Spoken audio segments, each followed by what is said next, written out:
साधु साधु साधु साधु भाति आदित्यो रक्तिं न भाति चंदिमा सन्नतो खतियोतपाति ध्यायेन् तपाति ब्राह्मणो अथं सप्पं अहोरक्तिं बुद्धोतपाति तेजसा. याचा अर्थ असा होतो की सूर्य ज्याप्रमाणे सकाळी प्रकाशमान असतो, चंद्र हा फक्त रात्रीलाच प्रकाशमान असतो. एक क्षत्रिय जो असतो तो त्याच्या शस्त्र धारण केल्यानंतर तो तेजस्वी बनतो. एक ब्राह्मण, एक योगी, एक साधक ज्यावेळेस तो ध्यानामध्ये असतो तेव्हा प्रकाशमान असतो.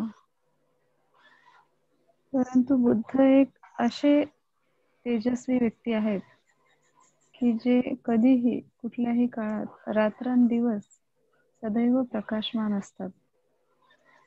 आणि त्यांच्या या प्रकाशामध्ये, धम्माच्या प्रकाशामध्ये आपण सर्वच धम्ममार्गावर आरूढ झालेलो आहोत.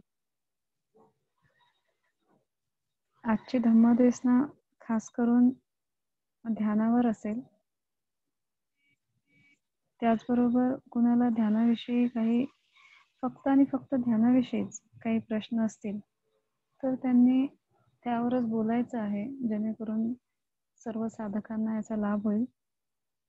मग मी प्रयत्न करेल की आजची धम्मदेशना ही आपल्या ध्यानाविषयीच झाली पाहिजे. संयुक्त निकायामध्ये वक्कली नामक सुत्त आहे. या सुत्तावर मी बोलणार आहे सुरुवातीला. ह्या वक्कली सुत्तामध्ये भगवंतांचा फार सुंदर उपदेश आहे. भगवंतांची खूप सुंदर वाणी आहे. त्याच्यामध्ये वक्कली जे असतात ते फार रोगाने त्रस्त असतात, आजाराने त्रस्त असतात, दुःखामध्ये असतात. कोणीही त्यांच्या जवळ जाण्यासाठी तयार नसते. त्यांना त्या आजारातून बाहेर कसं काढावं याचा पर्याय त्या भिक्षू संघाकडे नसतो. तर भगवंत मात्र अतिशय अनुकंपेने मैत्रीतून वक्कलीकडे भेटायला जातात. जेव्हा ते वक्कलीकडे जातात तेव्हा तो बेडवर असतो. तिथून तो उठण्याचा खूप प्रयत्न करतो. प्रयत्न याच्यासाठी की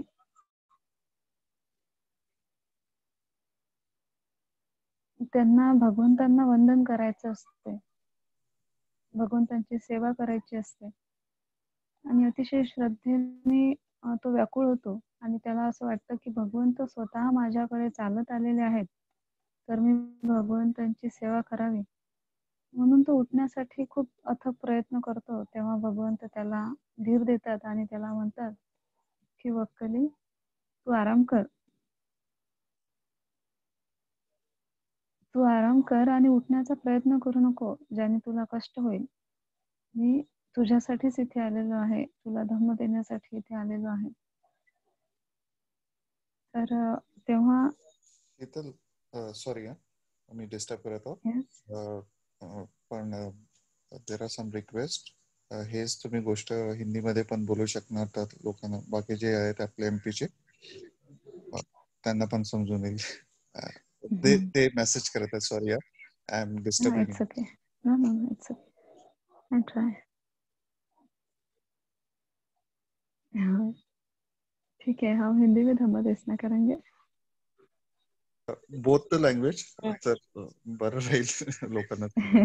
yes, I am sorry but no it's okay.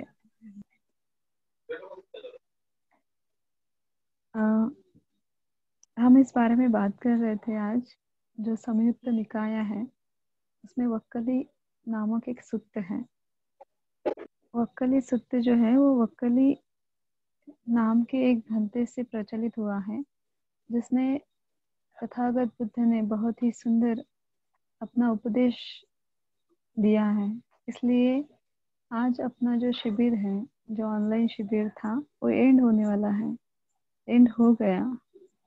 तो इसलिए ये धम्मदेशना आप सबके लिए बहुत ही हितकारक रहेगी, ऐसा हमें लगता है। इसलिए यही धम्मदेशना हम वक्कली सूत्र के ऊपर आधारित डिलीवर कर रहे हैं। तो उस वक्कली सूत्र में जब वक्कली नामक जो घंटे थे वो बहुत पीड़ा में थे, रोग से त्रस्त थे, दुख में थे। कोई भी भिक्षुगण उनकी सेवा के लिए तैयार नहीं था, उनके पास जाने के लिए तैयार नहीं था। इतने भयानक रोग से वो जा रहे थे। उस टाइम बुद्ध वक्कली के पास गए उनसे मिलने के लिए, अपनी अनुकंपा जताते हुए।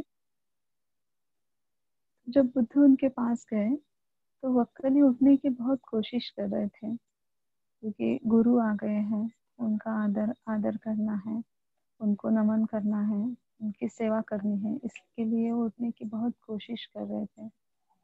तो उस टाइम बुद्ध वक्कली से कहते हैं कि वक्कली, आप उठो मत, हमें दिख रहा है कि आप बहुत कष्ट में हैं, बहुत पीड़ा में हो, आप उठ नहीं पाओगे।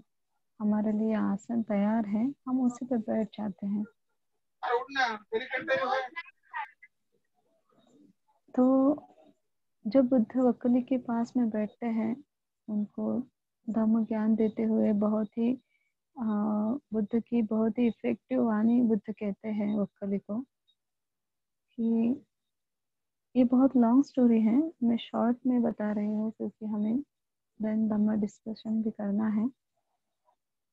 तो बुद्ध इसमें वक्कली को उपदेश करते हुए बोलते हैं कि जब कभी भी आप धम्म को देखोगे उस टाइम आप बुद्ध को देखोगे, और जब कभी भी आप बुद्ध को देखोगे उस टाइम आप धम्म को देखोगे।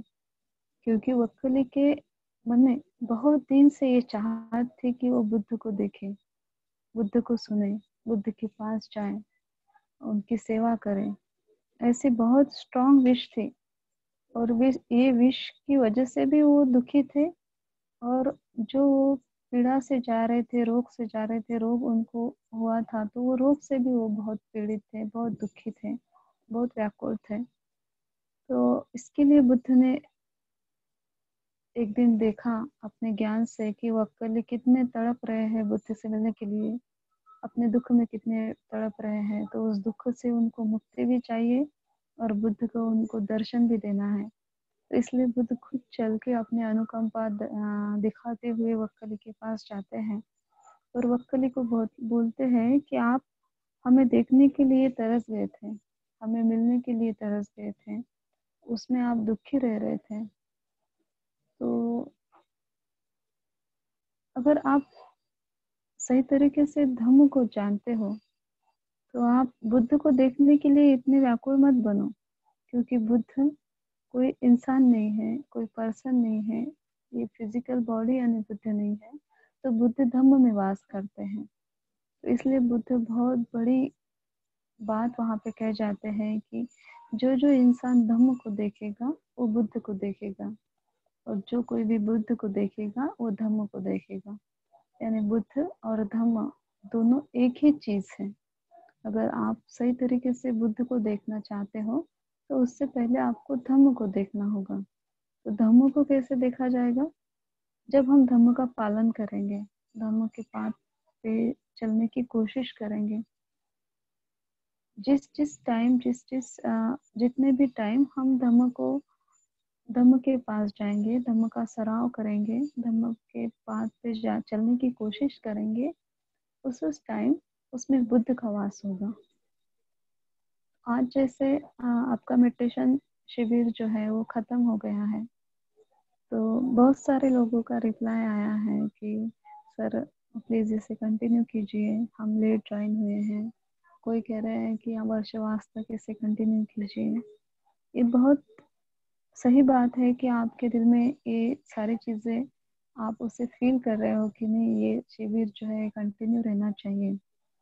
लेकिन इस सच्चाई को भी हमें मानना पड़ेगा कि ये वर्षवास भी एक दिन खत्म होने वाला है।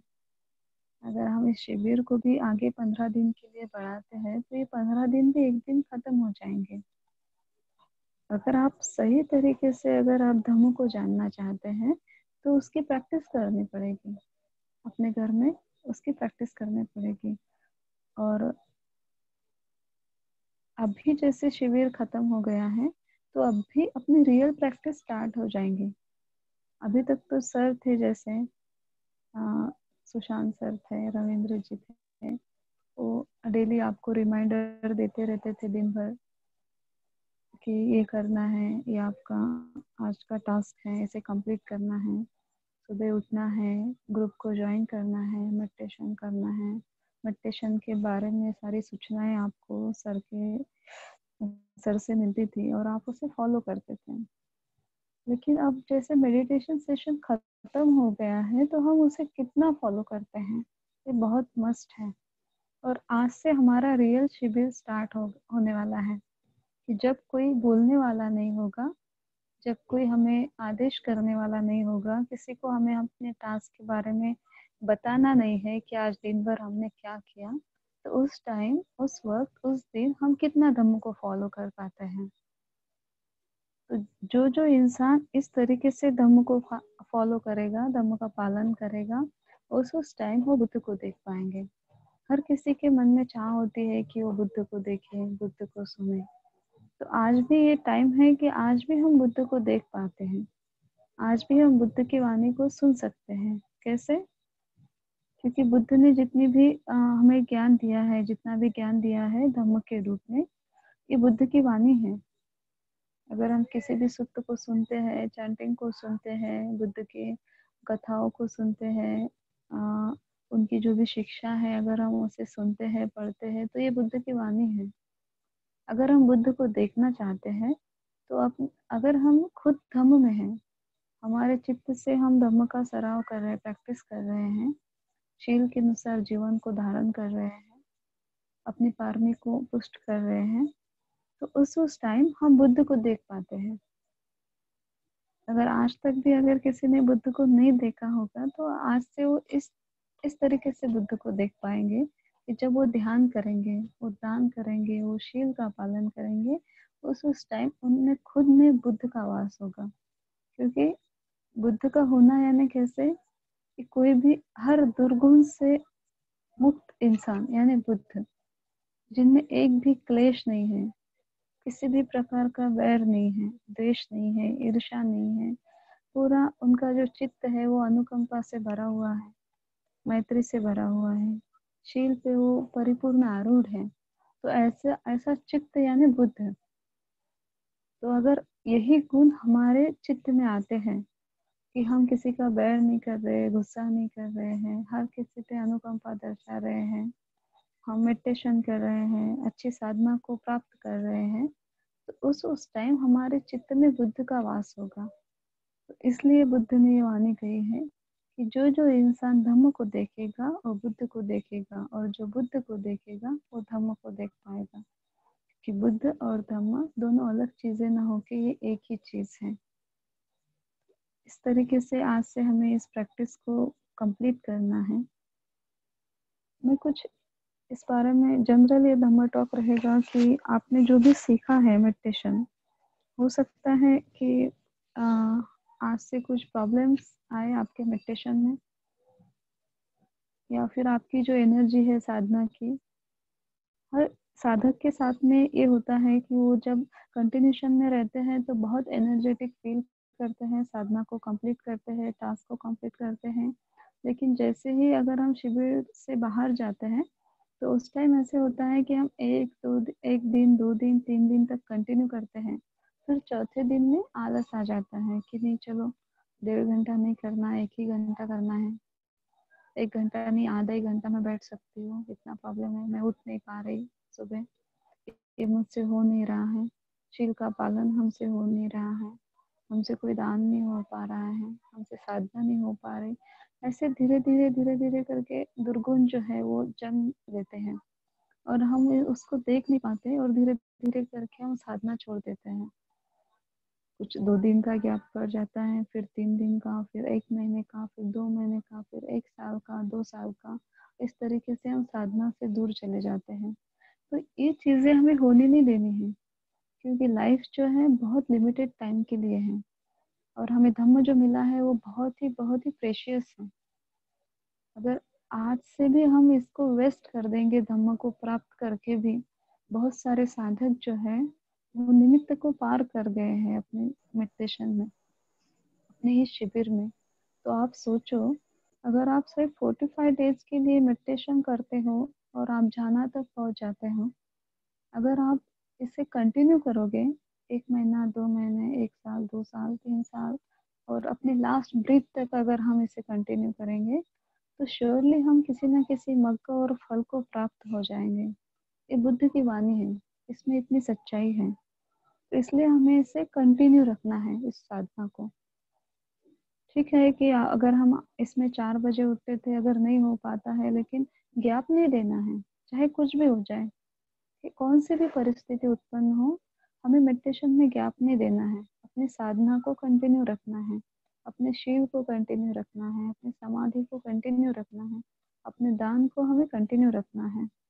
क्योंकि यही, ये कंटिन्यूटी ही एक ऐसा आधार है हमारे लिए जो हमें हमारे मार्ग तक पहुंचा सकता है, हमारे फल तक पहुंचा सकता है।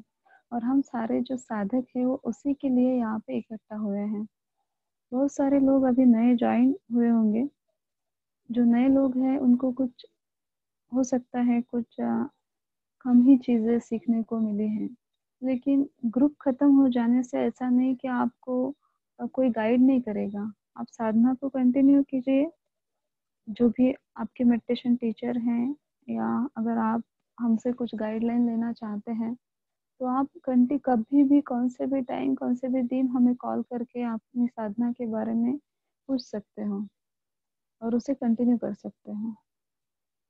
साधना करते समय आपको ये सारी चीजें, एक इम्पोर्टेंट चीज ध्यान में रखनी है कि किसी भी प्राप्ति के लिए हमें मेडिटेशन नहीं करना है।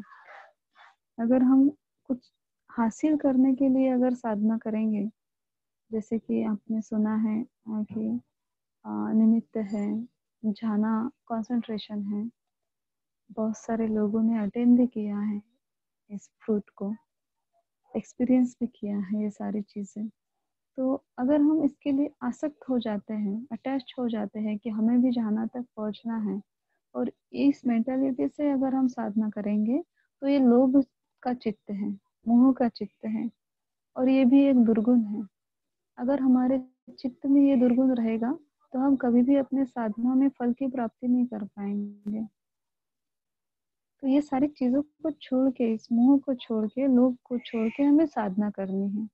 और साधना किस लिए करनी है? कि हमारे लोभ, मोह, दोष को हमें दूर करना है, और उसके बाद जो प्राप्त होगा वो अपना अपना खुद का अनुभव होगा।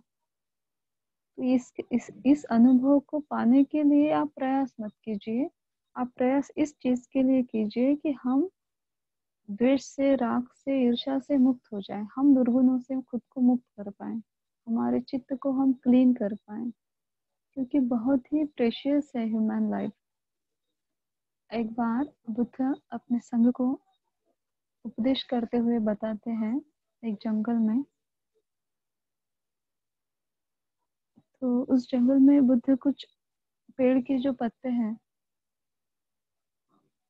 वो पत्तों को हाथ में लेते हुए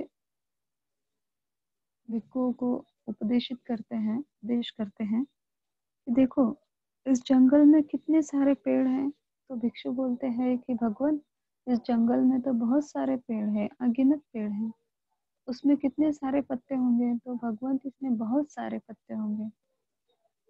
तो देखो, इस जंगल में जितने भी पेड़ हैं, पौधे हैं, उसमें जितने भी पत्ते हैं, इतना ज्ञान मेरे पास है,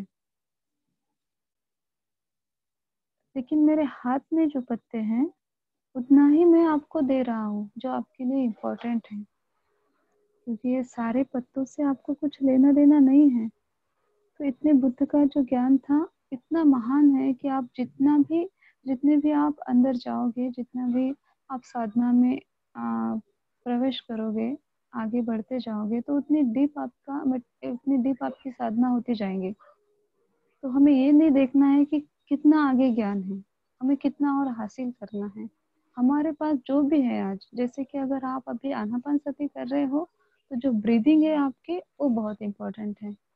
उसके आगे क्या है, निमित्त कैसे आएगा, झाना कैसे अटेंड करोगे, उसके बाद में कुछ विद्याएं कैसे हासिल करोगे, श्रोतापन्न फल क्या होता है, मग्ग क्या होता है, उसे कैसे रियलाइज किया जाए, ये सारी बात की बातें हैं।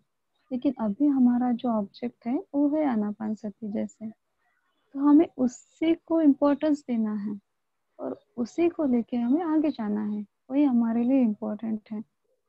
फिर आगे बुद्ध कहते हैं कि देखो भिक्खु, इस पृथ्वी पे, इस धरती पे जितनी भी मिट्टी है, उस सारी मिट्टी, उस मिट्टी से एक कण, मिट्टी का एक कण उठा के अपने नाखून पे ले लीजिए। तो अपने नाखून पे ली हुई मिट्टी अगर फिर से इस धरती पे गिर जाती है, तो हम उस मिट्टी के कण को इस धरती के मिट्टी में से ढूंढ नहीं पाएंगे, वो नष्ट हो जाएगी, यानी कहीं तो भी विलुप्त हो जाएगी, लुप्त हो जाएगी। हम उसे ढूंढ नहीं पाएंगे, देख नहीं पाएंगे, फिर से उठा नहीं सकेंगे, क्योंकि पृथ्वी पे तो पूरी धरती पे मिट्टी मिट्टी है, और इस नाखून पे एक कण कण जो मिट्टी का था, वो इस धरती पे जब फिर से गिर गया है तो हम उसे ढूंढ नहीं पाएंगे। तो इस तरीके से बुद्ध कहते हैं कि मनुष्य जन्म भी इसी तरीके से है। मनुष्य जन्म इतना प्रेशियस है, इतना रेयर है कि जिस तरीके से आपने उस मिट्टी के कण को अपने नाखून पे लिया, तो ऐसा मनुष्य जन्म है। और जैसे कि ये मिट्टी का कण फिर से मिट्टी में गिर गया तो आप उसे ढूंढ नहीं पाओगे, तो इसी तरीके से जब हम मर जाएंगे, अगर हमारे पास में साधना का पावर नहीं है, हमारे पास में कुशल कर्म नहीं है, तो हम फिर से इस मिट्टी में गिर जाएंगे, और ये सारी धरती की मिट्टी यानी अदर जन्म है, प्राणी लोग हैं,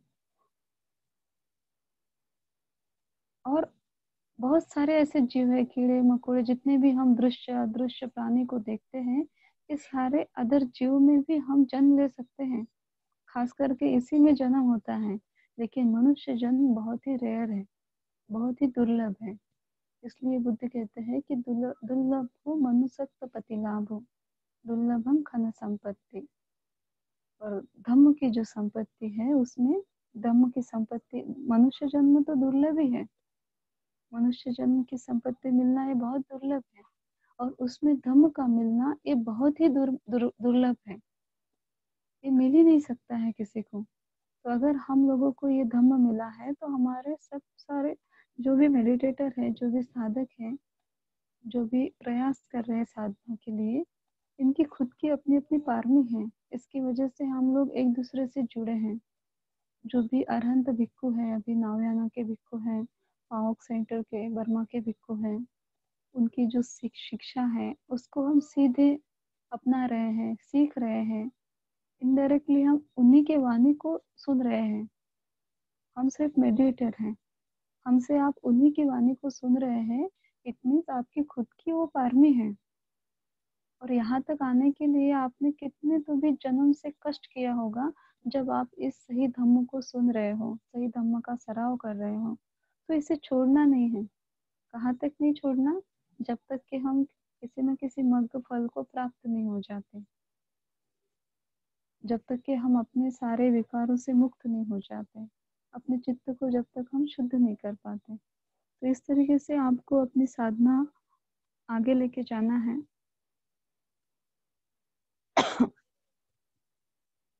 साधना में जो भी बाधाएं आएगी उसके लिए और अलग अलग साधना है। इसके लिए आपको डेली जब भी आप चाहोगे कॉल करोगे, पूछोगे, मैसेज करोगे, तो आपको उसके लिए गाइड किया जाएगा। तो ये एक रिक्वेस्ट थी हमारी धम्ममंगलम ग्रुप की ओर से सारे साधकों को कि आप इसे छोड़िए मत, इस साधना को, जब तक कि आप किसी न किसी अपने डेस्टिनेशन पे पहुंच नहीं जाओगे, उस वहां तक आपको उसे छोड़ना नहीं है, उसे कंटिन्यू करना है। क्योंकि ये बहुत प्रेशियस थिंग है आपके लाइफ की, जो आपको धम्म मिला है, प्योर धम्म मिला है, प्योर प्रैक्टिस मिली है। एक बार बुद्ध कहते हैं कि जो इंसान 1000 साल तक दान करता है, 1000 साल तक जो इंसान दान करता है, और एक इंसान 100 साल तक जैसे शील को धारण करता है, तो 1000 साल तक दान करने वाले से भी 100 साल शील में रहने वाला, शील को धारण करने वाला इंसान श्रेष्ठ होता है। और उससे भी आगे जाके बुद्ध कहते हैं कि सपोज एक इंसान 100 साल तक शील पालन करता है, लेकिन एक इंसान एक दिन के लिए अगर ध्यान करता है, तो एक दिन ध्यान करने वाला व्यक्ति 100 साल शील पालन करने वाले से भी श्रेष्ठ है। तो इतना इम्पोर्टेंस है लाइफ में ध्यान करना, क्योंकि अगर इंसान एक दिन के लिए भी अगर कुशल चित्त में विहार करता है, तो हजारों लाखों अब्जों पुण्य को संपादित करता है, और ये पुण्य उसको निर्वाण तक फल देते रहते हैं। उसके निर्वाण के मार्ग में जो भी ऑब्स्टेकल्स रहते हैं, उसको वो पुण्य कट करने के लिए हमेशा प्रयत्नशील रहता है। और ये जो पावरफुल पुण्य है, वो सिर्फ और सिर्फ मेडिटेशन से ही आता है, साधना से ही आता है। क्योंकि जब चित्त साधना में जाता है, साधना को करता है, मेडिटेशन करता है, चित्त को शुद्ध करता है, तो वो अपने खुद के सारे क्लेशों से मुक्त होने के लिए प्रयास करता है, प्रयत्नशील होता है। अपने दुर्गुणों को नष्ट करने के लिए वो प्रयत्नशील होता है। राग, द्वेष, ईर्ष्या, मोह से मुक्ति पाने के लिए वो प्रयास करता है। तो ऐसा शुद्ध चित्त जीवन में कुछ भी कर सकता है। और जो साधना करते हैं, जो साधक होते हैं, उनको ट्रिपल जेम हमेशा प्रोटेक्ट करता है। बुद्ध, धम्म, संघ हमेशा उनकी रक्षा करता है। इसीलिए बुद्ध कहते हैं कि धम्मं रक्षन्ति रक्षिताः। जो धम्म की रक्षा करते हैं, तो धम्म उसकी भी रक्षा करते हैं। तो धम्म की रक्षा कैसे करनी है? खुद शील धारण करके, खुद ध्यान करके, खुद दान करके हमें धम्म की रक्षा करनी है, ताकि जब तक हम हैं इस धरती पे मनुष्य जीवन में, तो हम धम्म के लिए कुछ काम आए। इस तरीके से अगर इंसान कर्म करने लगेगा, तो एक तरीके से धम्म की रक्षा होगी।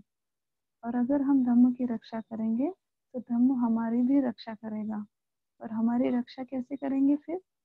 कि ताकि हम बालिश लोगों से ना मिले, जीवन में सदैव हमें सही शिक्षा मिले, बुद्ध का सही धर्म मिले, हमें ध्यान की शिक्षा मिले, ध्यान में हमारी प्रगति हो, हम सारे दुर्गुणों से दूर चले जाएं, और जो भी मग्ग और फल है, श्रोतापन्न, सकदागामी, अनागामी और अरहंत, इस मग्ग फल को प्राप्त होने के लिए धम्म हमें रक्षा करता है। हमारे मार्ग की सारी जो बाधाएं हैं, उसे दूर करता है। इतनी इम्पोर्टेंट साधना है। तो आप सभी को बहुत बहुत शुभकामनाएं कि आप अपनी साधना को बहुत आगे तक लेके जाएं, और अपने आप आपके निब्बान तक आपकी साधना में कोई भी बाधाएं ना आए। जो भी बाधाएं आए, बुद्ध के पावर से, बुद्ध की अनुकंपा से सारी बाधाएं इजीली दूर हो जाएं, और आज के बाद आप अपनी साधना को इसी एनर्जी से हर दिन कंटिन्यू कर पाए। ऐसी शुभकामनाएं धम्मदेशना है, इसे समाप्त करते हैं।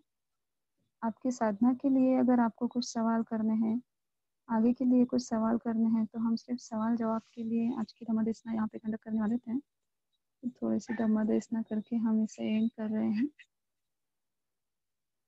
साधु साधु साधु साधु साधु साधु साधु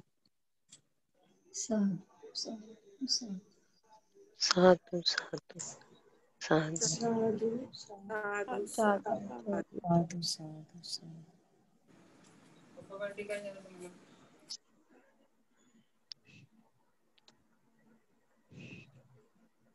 हेलो हेलो। किसी को अगर, हाँ हाँ बोलिए मैम। हाँ शीतल जी, अंजनी बोल रही मैं। जी जी बोलिए। हाँ, ये क्वेश्चन पूछना है कि जी जैसे मेडिटेशन में जो करना है तो अपन को क्या करना है, कुछ कॉम्बिनेशन के साथ करना है या फिर जो भी है वो करना है? मित्ता करना है, आनापानसति करना है, हम्म। क्या किस तरह से करना चाहिए हर रोज? शुरुआत जी। सती ही मस्ट है, क्योंकि इससे हम अपने चित्त को बहुत अच्छी तरीके से एकाग्र कर पाते क्या हैं। है सर? तो शुरुआती के दिन हम आनापानसति, जी जी आना। ब्रीद इन ब्रीद आउट, जी जी। जी हमें आनापानसति साधना करनी चाहिए। अगर किसी किसी की आनापानसति बहुत प्रयास के बाद में हो ही नहीं रही है, तो उसके जी लिए फिर ऑप्शंस हैं कि आप बुद्ध के प्रति, जैसे अगर हमें चिड़चिड़ापन लग रहा है या फिर बहुत सारे थॉट्स आ रहे हैं, श्रद्धा उत्पन्न नहीं हो रही है, मेडिटेशन के लिए इच्छा नहीं हो रही है, तो उस टाइम हम बुद्धानुसति करके अपनी श्रद्धा को डेवलप कर सकते हैं। तो जितनी ज़्यादा हम बुद्धानुसति करेंगे, उतनी ज़्यादा बुद्ध के लिए हमारे चित्त में श्रद्धा उत्पन्न होगी। अगर श्रद्धा उत्पन्न होगी तो मन में मेडिटेशन के लिए इच्छा उत्पन्न होगी। अगर इच्छा उत्पन्न होगी तो हम अच्छी तरीके से कंसंट्रेशन कर पाएंगे। बुद्ध को जी ऑफरिंग करना, फ्लावर्स, पानी, भोजन, मेडिसिन, अगर हम ये ऑफरिंग करते हैं तो इससे भी बुद्ध के लिए बहुत श्रद्धा जागरूक होती है। और अगर हमें बहुत गुस्सा आ रहा है, हमारा नेचर ही ऐसा है कि हमें बहुत जल्दी गुस्सा आ जाता है, तो इन लोगों के लिए, ऐसे टेंडेंसी वाले लोगों के लिए मिथ्या है कि वो पहले मैत्री करके अपने चित्त को शांत करें, उसे एकाग्र करें और उसे प्रसन्न करें अपने चित्त को मैत्री भावना से, और फिर वो कंसंट्रेशन करें, यानी आनापानसति की शुरुआत करें। कोई इंसान अगर बहुत अटैच है अपनी फैमिली से, अपने परिवार से, तो अगर उसकी साधना में ऐसे थॉट आ रहे हैं कि अरे अगर मैं साधना करूँगा तो मैं भिक्षु या भिक्षुनी तो नहीं बन जाऊंगी, मैं ये सारी चीज़ों को छोड़ तो नहीं जाऊंगी, तो ऐसे अगर अटैचमेंट अपने चित्त में उत्पन्न हो रही है और हमारी आनापानसति स्ट्रांग नहीं हो रही है, उस टाइम हम अशुभ साधना कर सकते हैं। फिर अशुभ से हम डिटैचमेंट सीखेंगे कि अरे ये जो जिसपे मैं प्यार करती हूँ, मेरा शरीर ही इतना गंदगी से भरा है और ये खुद ही इम्परमानेंट है, यही तो नष्ट होने वाला है, तो मेरा परिवार तो रहने ही वाला नहीं, एक ना एक दिन ये परिवार मुझे छोड़ के जाने ही वाला है। तो मेरी साधना से तो मैं इनका भी कल्याण करूंगी और मेरा भी कल्याण करूंगी। तो इस तरीके से वो अपने आनापानसति के लिए सपोर्टिव मेडिटेशन क्रिएट कर सकता है। ऐसे अलग अलग मेडिटेशन है। धन्यवाद शीतल जी। और जैसे ये भी पूछना था कि जैसे आनापानसति हम कर रहे हैं तो आनापानसति करने से पहले पंचशील करने के बाद, पंचशील करने के बाद बुद्धानुसति करके फिर आनापानसति कर सकते हैं क्या? जी जी, लेकिन अगर टाइम नहीं है बहुत हाँ ज़्यादा, तो आप जी पंचशील लेना इतना ज़रूरी नहीं है कि आप लेने ही चाहिए जैसे मेडिटेशन से पहले, ऐसा कुछ जी बाइंडिंग नहीं है। लेकिन अगर आप ले सकते हो तो बहुत ही अच्छी बात है। अगर नहीं होता है, आपके जैसे वर्किंग हो, तो जी आपको 1 घंटे में निकलना है घर से, ड्यूटी को ज्वाइन करना है, तो आप आधा घंटे के लिए मेडिटेशन का टाइमिंग है, तो आप आधा घंटा आनापानसति कीजिए। फिर जी रास्ते में जब आप ड्राइविंग करोगे, ट्रैवलिंग करोगे, तो उस टाइम भी आप पंचशील ले सकते हो, चैंट कर सकते हो, बुद्धानुसति चैंट कर सकते हो ड्राइविंग। जी। धन्यवाद शीतल जी। जी वेलकम।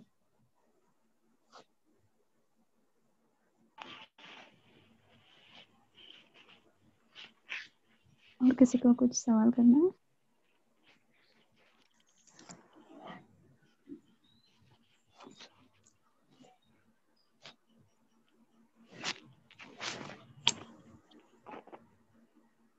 कोणाचे काही प्रश्न आहे का ध्यानासंदर्भात?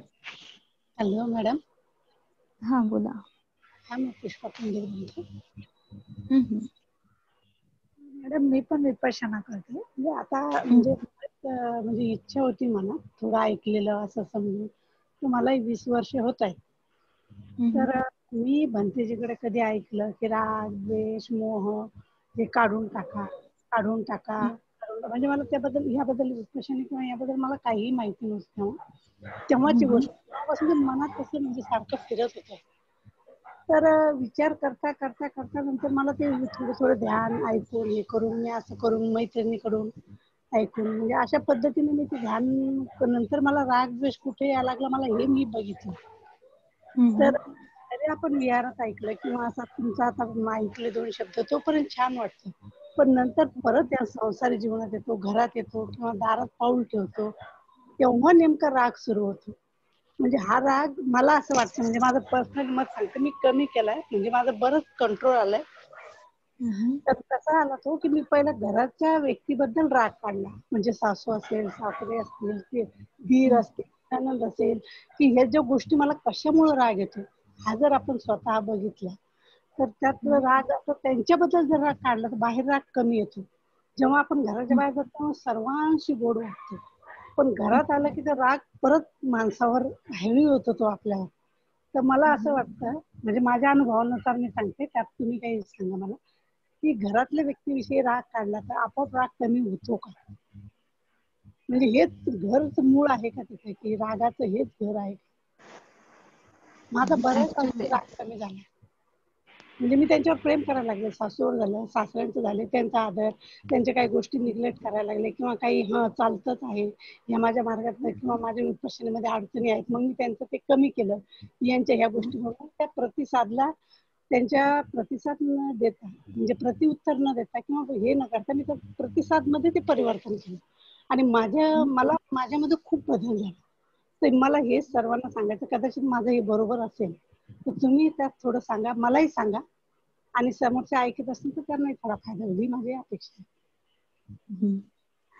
ऍक्च्युली मॅडम जेव्हा आपल्याला राग येतो कुणाचाही आपल्याला त्या व्यक्तीचा राग आलेला नसतो. ऍक्च्युली आपल्याला एखादी घटना आपल्या मनासारखी व्हायला पाहिजे असते आणि ती जर घटना घडली नाही तर त्याचा आपल्याला राग येतो है ना. त्या घटनेच्या बदलण्यामुळे आपल्याला राग येतो.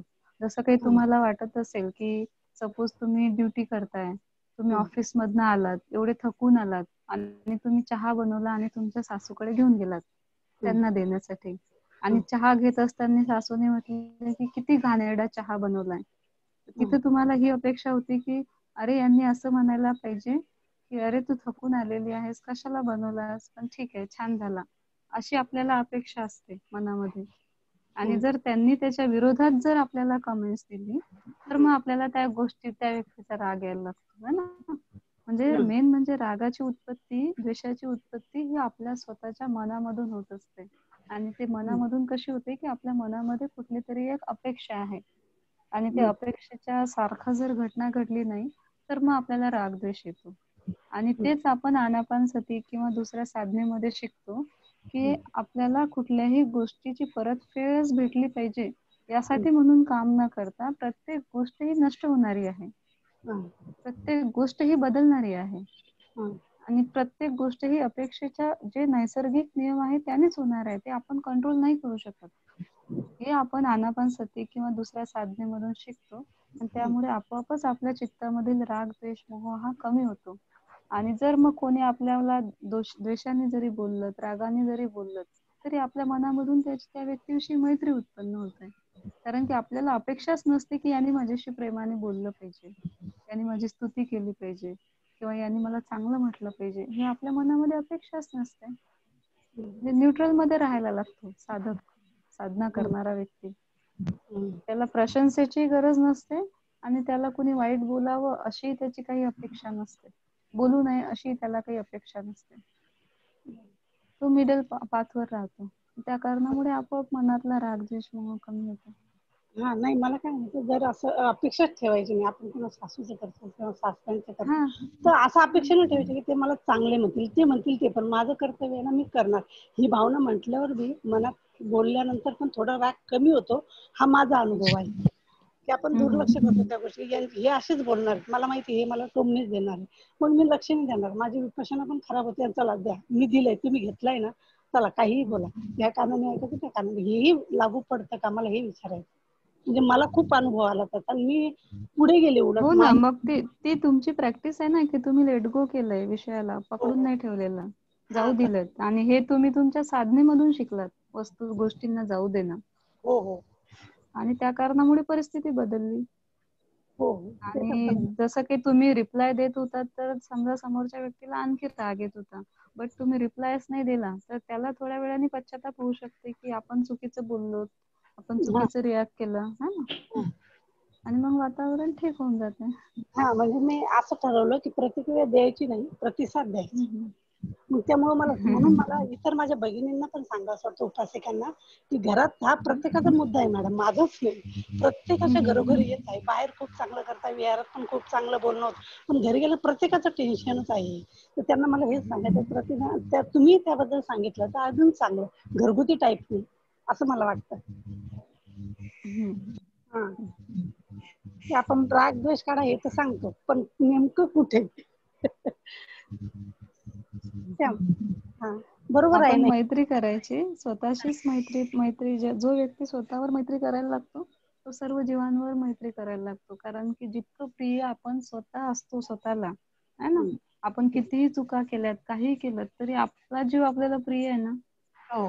आपण स्वतःला नुकसान करतो का? नाही. त्याप्रमाणे आपण स्वतःला प्रिय आहोत, त्याप्रमाणे प्रत्येक जीव ज्याला त्याला प्रिय आहे, मग तो वाईट असो की चांगला असो, तो जीव त्याचा प्रिय आहे त्याला. आणि हे जर सत्य आपल्याला समजलं, तर मग आपण प्रत्येक जीवावर सारखी मैत्री करायला लागतो. म्हणजे कोणी किती रागात असेल, द्वेषात असेल, आपल्यासाठी काही वाईट कर्म करत असेल, तरीही त्याच्यावर आपल्या चित्तामध्ये मैत्रीच उत्पन्न होते. कारण की आपण त्याच्यावर प्रतिक्रिया रागाची न करता आपल्या चित्तामध्ये त्या व्यक्तीविषयी दया उत्पन्न होते, की अरे हा व्यक्ती धम्मापासून किती दूर आहे, की हा इतका राग द्वेष करतो, याला मैत्रीची किती गरज आहे, है ना. ज्याप्रमाणे एक डॉक्टर एका पेशंटला ट्रीट करतो, तो फार दुःखामध्ये असते, तर डॉक्टरला तर माहितीच आहे ना की याला हा आजार झालेला आहे, तो रोग झालेला आहे. डॉक्टर किती प्रेमाने, किती काइंडनी, किती दयेने त्या आजार त्याचा दूर करण्यासाठी प्रयत्नशील असतो, है ना. डॉक्टरला त्याचा राग येतो का त्या पेशंटचा, की त्याला फार मोठा भयंकर आजार झाला सपोज, तर डॉक्टरला त्या पेशंटचा राग येतो का? नाही. उलट जितका सिरियस पेशंट असेल, तेवढी जास्त त्याच्यावर दया येते डॉक्टरला, जितका सिरियस पेशंट असेल. तर तसेच आपल्याही जीवनामध्ये आपल्या अवतीभोवती असणारे बरेचसे असे लोक आहेत की जे पेशंट आहेत. आणि जर आपण धम्मामध्ये आहोत, धम्मामध्ये विहार करीत आहोत, तर आपण तिथे एक डॉक्टरची भूमिका घेतली पाहिजे की हा पेशंट कसा दुरुस्त होईल. कारण की तो रागाने आणि द्वेषाने, ईर्षेने पूर्ण रोगी झालेला आहे, इतके रोग भयंकर झालेले आहे त्याला. त्याच्यासाठी आपल्याकडे मैत्रीचं औषध आहे. त्या मैत्रिणीनेच आपण त्या रोगाला जिंकू शकतो. ती अनुकंपा चित्तामध्ये उत्पन्न होते आपोआपच मैत्री भावना केल्याने. परत एक मला सांगायचं मॅडम, की आम्ही ज्या संसारी बाया आहेत किंवा हे सगळे आहेत आपल्या ग्रुपमध्ये उपासक उपासिका, तर मी त्यांना माझा एक अनुभव पण शेअर करू इच्छिते, की ज्या संसारामध्ये आपली जी गफलत होती, की मी म्हणेन प्रत्येकाला की वेगवेगळे कप्पे करा, संसाराचा वेगळा, कामाचा वेगळा, नातेवाईकाचा वेगळा, आणि आपला स्वतःसाठी वेगळा एक कप्पा ठेवा. आणि आपण जसं बाजारात गेल्यानंतर 10 रुपयाची भाजी 2 रुपयात घेतो किंवा थोडे थोडे पैसे वाचवतो, तसंच जर ह्या प्रत्येक कप्प्यातून जर थोडा थोडा वेळ वाचवला तर स्वतःसाठी मेडिटेशन करण्याला भरपूर वेळ मिळतो. हे मी स्वतः काढलेलं आहे, म्हणून मी अनुभव इथं सर्वांसोबत शेअर करू इच्छिते. छान छान. काढू शकतो आपण वेळ, म्हणजे आता कंप्लेंट असतात बरोबर की वेळ मिळत नाही, पण वेळ काढायला लागतो आणि मिळतो तो. आणि मी काढत आले, आतापर्यंत मी काढत आले, त्यामुळेच मी आज म्हणजे मार्गदर्शन नसतानाही मी बरीच पुढे आले आणि आपोआप शिकत गेले. थोडेसे कुठेतरी ऐकलं की त्या गोष्टी धरूनच मी पुढे चालले. आणि माझ्या नागपूरच्या मैत्रिणी मला सगळे नागपूरचेच भेटलेले आहे. मी मराठवाड्याची आहे, पण कॉलेजमध्ये नागपूर, मैत्रिणी माझ्या नागपूर, इथे पण नागपूर, सगळे नागपूरच आहे. मुलगाही माझा नागपूर तिकडेच गेलेला आहे. पण मी आज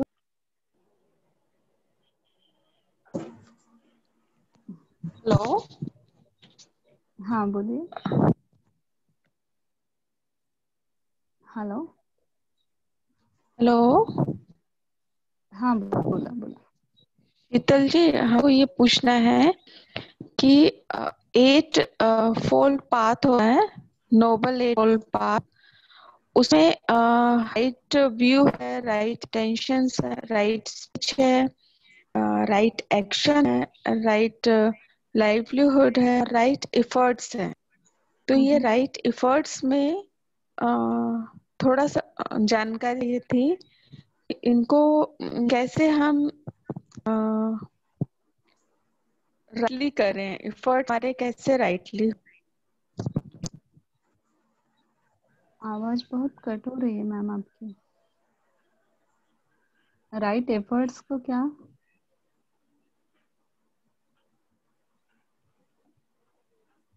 हेलो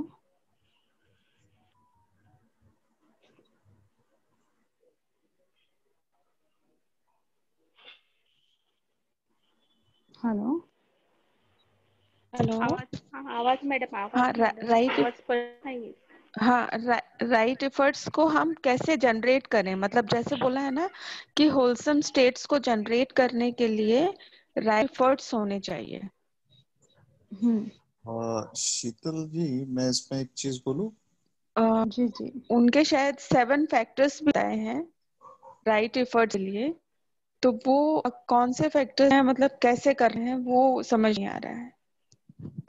एट नोबल पार्ट जो है अपने, उसको अपने जीवन में कैसा यूज करना है, आई थिंक अप्लाई करना है, ऐसा पूछ रहे हैं मे बी। आवाज नहीं है सर। हेलो, यस हो सर, 8 नोबल पाथ जो है, हाँ जी, हाँ यही सोच रही हूँ कि कैसे यूज करना है वो। अपने जीवन में फॅक्टर्स अप्लाय हैं कर राईट एफर्ट के.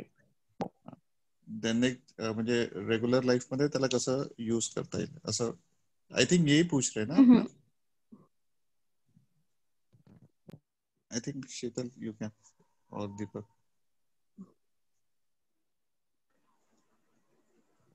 हाँ सर, उत्तर देता है तुम्ही दीपक सर. तुम्ही द्या आधी काय प्रॉब्लेम नाही. एक्चुअली राइट म्हणजे आर्य अष्टांगिक मार्ग पे मैम हम हिंदी में आपके लिए दमोदेशना दे रहे जो सर दीपक सर ने मराठी में दे थे, तो उसको हम हिंदी में आपके लिए डिलीवर कर रहे हैं एक कल या परसों. मैम ने जो टाइम बताया है हमें, तो उसमें आप ये सारी चीज़ों को क्लियर सीख पाओगे. ये बहुत डिटेल्स हैं, हर एक बात को हमें बहुत डिटेल समझाना पड़ेगा आपको, सम्मा दिट्ठी से लेके सम्मा समाधि तक. आवाज नाही येत मॅडम स्पष्ट. एमपीच्या लोकांसाठी हिंदीमध्ये धम्मदेसना होणार आहे स्पेशल आर्य अष्टांगिक मार्गावर, कारण की याला प्रत्येक मार्ग हा फार डिटेल सांगावा लागणार आहे. तेवढं डिटेल सांगणे आज शक्य नाही आहे. आर्य अष्टांगिक मार्ग जीवनामध्ये कसं अंगीकृत करायचं ते, मग त्यांच्यासाठी स्पेशल सेशन ठेवून ते हिंदीमध्ये त्यांच्यासाठी स्पेशल करणार आहोत. आवाज नाही येत मॅडम. Hello ma'am. हॅलो, आम्ही पण जॉईन होऊ मॅम त्यांना. काही प्रॉब्लेम नाही. त्या मीटिंगला आम्ही पण जॉईन राहू. चालेल चालेल. लिंक पेजवर भेटून जाईल तुम्हाला, मग जॉईन होऊन जाल. Thank you ma'am, thank you. ओके. सर्वांचं ध्यान कसं सुरू आहे? ध्यानामध्ये काही अडचणी आहेत?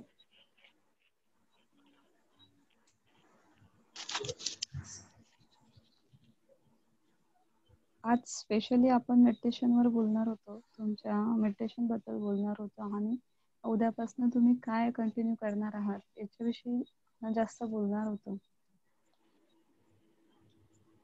Hello ma'am. ध्यान लागतं तसं, काही काही वेळेला खूप छान लागतं, काही काही वेळेला प्रॉब्लेम येतातच, म्हणजे खूप विचार वगैरे येतात. पण आता आपण नेहमीच सांगत आलात की विचार येणारच, ते आपण बाजूला करून आणि परत ध्यानाला लागायचं, तसं आम्ही प्रयत्न करतो. Okay okay. विचार दूर करण्यासाठी काय करताय, कुठली टेक्निक यूज करताय? बुद्धानुसती आणि मेत्ता पण करत असते. आणि आनापानसती करताना जर फार हे झालं ना, हा तर काउंटिंग पण करते. सपोज तुम्ही फारच जर आनापानसती साधना करताय हा आणि जर त्याच्यामध्ये खूप जास्त विचार येत आहे तर काय करता? हा त्याच्यावर काय उपाय करता? हॅलो, आनापानसती करताना शक्यतो काउंटिंग करून करते, विचार जास्त यायला लागले तर. आणि तरी पण नाही थांबले, जास्तच विचार यायला लागले तर आनापानसती बंद करून बुद्धानुसती आणि मेत्ताच्या 5 ओळी म्हणते. म्हणजे त्या आणि मग सारख्या नंतर म्हणत राहते आणि मग नंतर परत आनापानसती करते. तर फरक पडतो पण मॅडम. फरक पडत असेल, परंतु हा जर तुम्हाला आनापानसती साधना समोर न्यायची आहे तर हा तुम्ही मैत्री भावना आणि बुद्धानुसती एका सेशन मध्ये मिक्स नाही करू शकत. सपोज आता आनापानसतीमध्ये खूपच हा विचार येत आहे तर मग हा आपण लगेच मैत्री भावनेवर जंप व्हायचं, हा त्याच्यावर उपाय नाही आहे. है ना, कारण की आपला विषय काय आहे? पण आनापानसती. थांबवूनच करतो त्यामध्ये ना मॅडम, म्हणजे दोन्ही नाही एकत्र करत. नाही, म्हणजे तुम्ही हा सोडून देताय ना, हो आनापानसती हो सोडून देऊन आपण हा बुद्धानुसती किंवा मैत्री स्टार्ट हो करतोय, हा बरोबर? हा हो तर आपण काय करतोय की जिथे समजा प्रॉब्लेम उत्पन्न झालाय हा तर तो सोडून देऊन तो प्रॉब्लेम सॉल्व्ह नाही होणार आहे ना. हा म्हणजे समजा एखादा प्रॉब्लेम उत्पन्न झालाय आणि त्याला आपण सोडून दिलं तर तो प्रॉब्लेम सॉल्व्ह होईल का? त्याच्यावर हा काहीतरी आपल्याला सोल्युशन काढून म्हणजे त्याला सॉल्व्ह करावं लागेल ना, त्याच्यावर उपाय काढून आपल्याला सॉल्व्ह करावं लागेल. तर मग आनापानसतीमध्ये जर अडचणी उत्पन्न झाल्या तर त्या हा आनापानसतीमध्येच प्रॅक्टिस करून त्या अडचणी दूर झाल्या पाहिजे. आणि आपली बरं मॅडम. आनापानसती आपली फिक्स झाली पाहिजे, आनापानसतीच फिक्स झाली पाहिजे. हो आनापानसतीमध्ये आता सरांनी बघा इथे फार सुंदर शेअर केलंय स्क्रीन, हे वॉकिंग मेडिटेशनच आहे. तर येथे म्हणजे तुम्ही चालण्याचं ध्यान करू शकता, है ना. डायरेक्टच आपण आपला विषय सोडून दुसऱ्या विषयावर जंप नाही होऊ शकत साधनेमध्ये. जर ओके. साधक असं करत असेल, म्हणजे तुम्ही हा सपोज असं करताय हा की आनापानसतीमध्ये विचार आले, देन मग बुद्धानुसती केली आणि मैत्री भावना, मग तुम्हाला छान वाटतंय. कारण की जो अटॅक होता तुमच्यावर विचारांचा, हा तुम्ही त्याला हरवलं नाहीये, त्याच्यापासून तर पळून बाजूला गेलेले केलं. आहे. हो का? हा, आपण त्याच्यापासून पळून गेलेलं आहे. त्याला हरवलं का आपण? नाही, त्याला हरवणं बरोबर. काय म्हणते की आनापानसतीमध्येच राहून त्या विचारापासून दूर जाणे, हे म्हणजे त्या ओके मॅम. विचाराला हरवणे आहे. हा आणि हा जर त्याच्यात दुसऱ्या विषयावर जर आपण साधना करत असू तर हा दुसरा सब्जेक्ट झाला. मग बरं. आपली आनापानसती अशाने कधी स्ट्रॉंग नाही होणार. जेव्हाही मग तुम्ही मैत्रीच्या नंतर आनापानसती करायला लागाल तर मग त्याच्यामध्ये आपला प्रोग्रेस इतक्या स्पीडीली नाही होऊ शकत. म्हणून शक्यतो शेवटपर्यंत प्रयत्न करायचा की आपण आनापानसतीमध्ये राहूनच त्याचे प्रॉब्लेम सॉल्व्ह केले पाहिजे. Counting okay ma'am. मेथड असेल, स्टँडिंग मेडिटेशन असेल, म्हणजे झोप येत असेल सपोज खूप जास्त, हातपाय दुखत असतील तर तुम्ही उभं राहून ध्यान करू शकता आनापानसती. हा ठीक आहे. ओके. आणि जर उभं राहूनही पाय दुखत आहे वगैरे वगैरे, फेंटिंग होत आहे म्हणजे चक्कर आल्यासारखं वाटतंय स्थिर उभं राहिल्यामुळे, तर तुम्ही झोपलेल्या अवस्थेमध्ये आनापानसतीच करू शकता. Okay ma'am. आणि मग काउंटिंग करू शकता. काउंटिंग 1 to 5 होत आहे तरी पण विचार कंट्रोल नाही होत आहे तर 1 to 8 जायचं. 1 to 8 जाऊनही विचार कंट्रोल नाही होत आहे तर 8 to 1 यायचं, म्हणजे उलट यायचं. म्हणजे हा हे करून करून आपल्याला आपली आनापानसती स्ट्रॉंग करायची आहे, म्हणजे जेणेकरून याच्यात फ्युचर मध्ये विचार उत्पन्न होणार नाही. Okay ma'am. म्हणजे निमित्त ओके लवकर ओके. अपीयर होईल. हो, thank you ma'am, thank you. Okay. Thanks ma'am.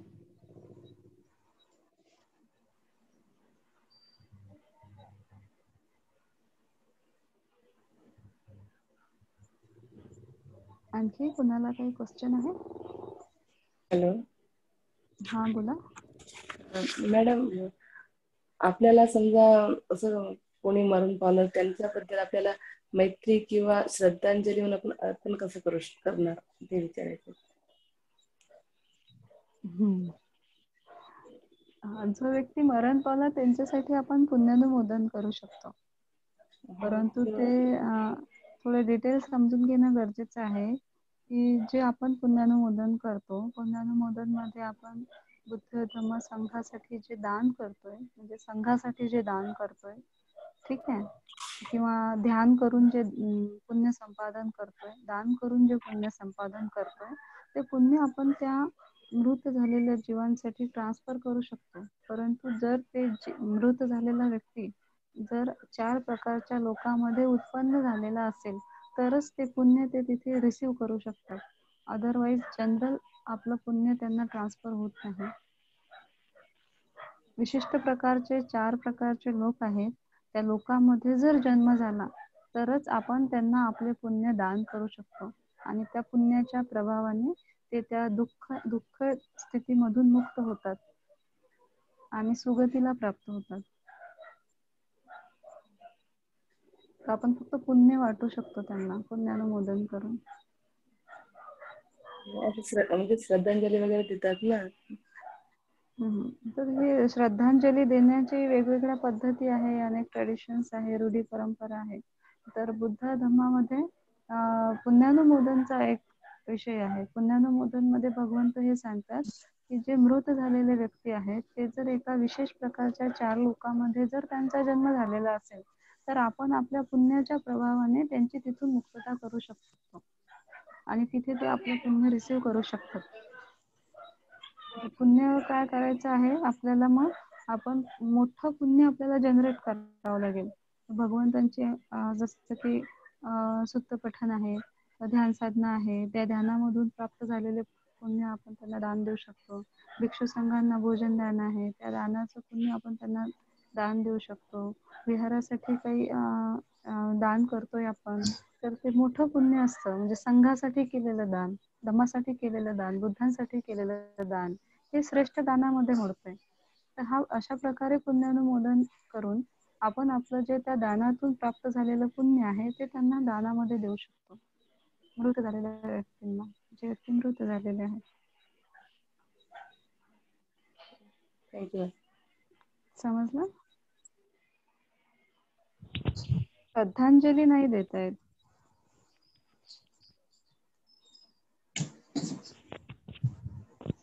Hello ma'am. ते 4 प्रकारचे कोणते लोक आहेत जिथे जन्म घेतला जातो? मृत व्यक्ती. मला 4 याचे नाव आय थिंक पालीमध्ये नाही सांगते. उपपातिका, निजमंतिका आहे. दीपक सर आय थिंक सांगतील. सर ते 4 प्रकारचे लोक जे आहेत ते निजमंतिका आहे. 4 प्रकारचे लोक नाहीये ते ऍक्च्युली प्लीज बॅक साइडचा साऊंड बंद करा, नाही तर मी वेटिंग लिस्ट मध्ये टाकेल. ओके. ते 4 प्रकारचे लोक नाही, ते 4 प्रकारचे पिशाच आहेत. समजतंय का? कोणाचा प्रश्न होता हा? कोणाचा प्रश्न होता? सर माझा होता. कोणाचा? हॅलो, माझा होता सर. संगीता मेश्राम. ओके. तर हे प्रेत और पिशाच 4 प्रकारे. ते कुप्पपानिसो, निजमंतरिका आणि परदत्त परजीवी. अजून एक आहे, एक मला आठवत नाही. मी बनतेला विचारून सांगेल. आणि या 4 पैकी जर 4थ्या याच्यात जन्म झाला तरच तो रिसीव्ह करू शकेल, आणि तो आहे परदत्त परजीवी. समजतंय का? Okay sir. आणि परदत्त परजीवी. तर जर तुम्ही ह्याच्यासाठी नॉर्मल आहे की लेडीज, सपोज कोणी प्रश्न संगीता मेश्रामने विचारला ना, सपोज तुमच्या आईची डेथ झाली तर तुम्ही तुमच्या आईसाठी देऊ शकणार, किंवा तुमच्या आजीसाठी, किंवा तुमच्या मुलीसाठी. समजतंय ना? मिस्टरांची झाली तर त्यांना त्यांच्या मुलातर्फे करावं लागेल, किंवा भावातर्फे करावं लागेल, किंवा वडिलातर्फे करावं लागेल. या टाईप राहतात. बरोबर आहे सर. मी ते मुलांकडनंच करून घेते, तेच कन्फ्युजन होतं मला. येस. आणि जे दान असतं ते तुम्हाला जे शीलवान भिक्खू आहे त्यांनाच करावं लागतं. त्याच वेळेस ते पुण्य जातं. ओके. आणि त्याच्यासाठी पण एक वाक्य म्हणावं लागतं. एक वाक्य इदं भो ज्ञाते. इदं भो ज्ञातिनं होन्तु सुखिता होन्तु ज्ञातयो. ओके, हे वाक्य तुम्हाला 3दा म्हणावं लागतं. आणि त्याच्यातही जर तुमचे नातेवाईक त्या जीवामध्ये असतील आणि ते जर तुम्ही दान करत असताना जवळ नसतील, समजते ना, आणि तुम्ही हे म्हटलं की इदं भो ज्ञातिनं होन्तु सुखिता होन्तु ज्ञातयो, जर ते जवळ नसतील तर ते मुक्त नाही होऊ शकणार. आणि ते जवळही असतील आणि जर त्यांनी साधू साधू साधू नाही म्हटलं तरी ते मुक्त नाही होऊ शकणार. ठीक आहे. आणि सपोज आता तुम्ही लेडीज सेक्शन मध्ये आणि तुमचे जे ज्ञाती म्हणजे अँसेस्टर्स, म्हणजे तुमचे पूर्वज, मग ते तुमचे पूर्वज 1000 वर्षापर्यंत पण असू शकतात. आईची आईची आईची आईची आईची आईची आईची आईची आईची आईची, okay, many many I. Okay, त्या लिंक मधून कोणीही जर त्याच्यामध्ये असेल, कारण की परदत्त परजीवीचा जो आयुष्य आहे ते 1000 वर्षाचं आहे. ते असतात ज्ञाती. आणि ते तुम्हाला फक्त शीलवंत भिक्खूंनाच द्यावं लागेल. तुम्ही जर नॉर्मल पर्सनला दान दिलं तर होणार नाही ते. Okay okay okay, thank you sir. आणि इथं एक प्रश्न होता, कोण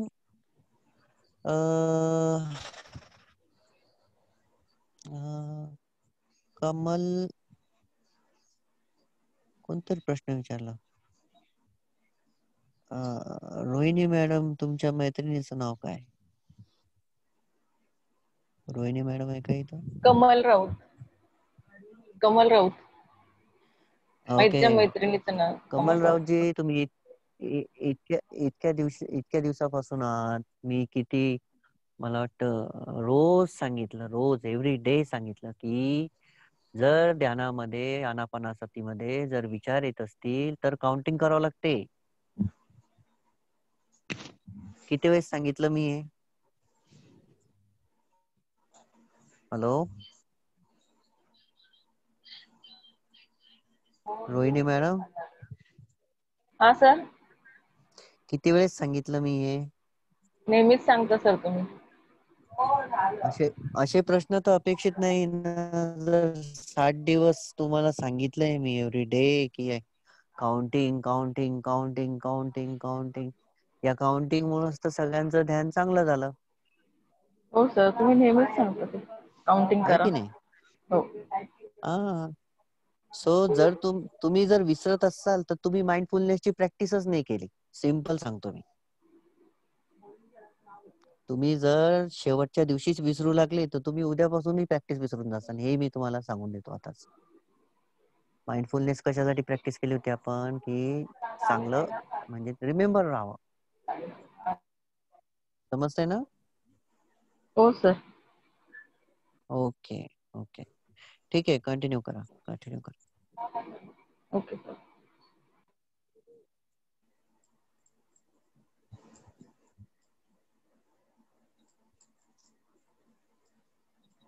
कुणाचं काही ध्यानासंदर्भात प्रश्न आहे?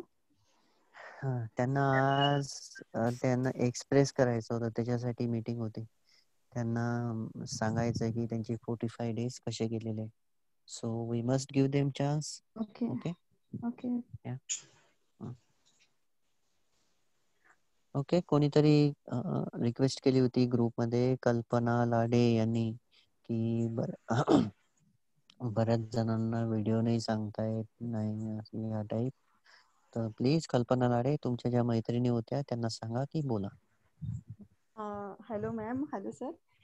ऍक्च्युली ज्या मैत्रिणींनी ही रिक्वेस्ट मला मॅडमने फोन करून बोलल्या होत्या ना, त्या बोलल्या आहेत तुमच्यासोबत की असं एक सेक्शन ठेवा म्हणून, आम्हाला भावना व्यक्त करायच्या आमच्या, आणि त्या बोलल्या त्याच्या अगोदर ज्यांचा फोन आला होता त्यांनी. मला हे बोलायचं आहे सर, माझ्याकडनं सुरुवात करते. पहिले तर थँक्यू तुमच्या सगळ्या टीमचे, आणि आम्हाला इतक्या चांगल्या मार्गावरती म्हणजे काहीतरी घेता येईल एवढं तरी तुम्ही शिकवलं सर. आणि यामधून आम्ही ठरवलं आहे सगळ्या मैत्रिणींच्या ग्रुपनी की ही आमची प्रॅक्टिस खरंच आहे, एकटं राहून नाही पूर्ण होणार, कारण की तुम्ही जे घेत होते आमच्याकडनं नियम लावून ती आम्ही करू शकत होतो आणि त्याला खंड नव्हता पडत. आणि हा खंड पडू शकतो. शीतल मॅम बोलल्या बरोबर आहे, 2-4 दिवस करू आणि खंड कुठेतरी पडणार, तो मारा हावी झाला तरी कळणार नाही. म्हणून आम्ही ठरवलं सर की आम्ही आमचा ग्रुप तयार केलेला आहे. जवळजवळ आम्ही 20-30 मैत्रिणी, 30च्या वरतीच आहे आता. तर ग्रुपला मी मोजले नाहीये, तर आम्ही केलंय सर. आणि त्यावरती आम्ही प्रॅक्टिस सुरू करणार आहोत गुगल मीट वरती. आणि यासाठी तुमची आम्हाला मेत्ता हवी आणि वेळोवेळी मार्गदर्शन हवं तुमचं आम्हाला, जेव्हा पण तुमची गरज पडेल.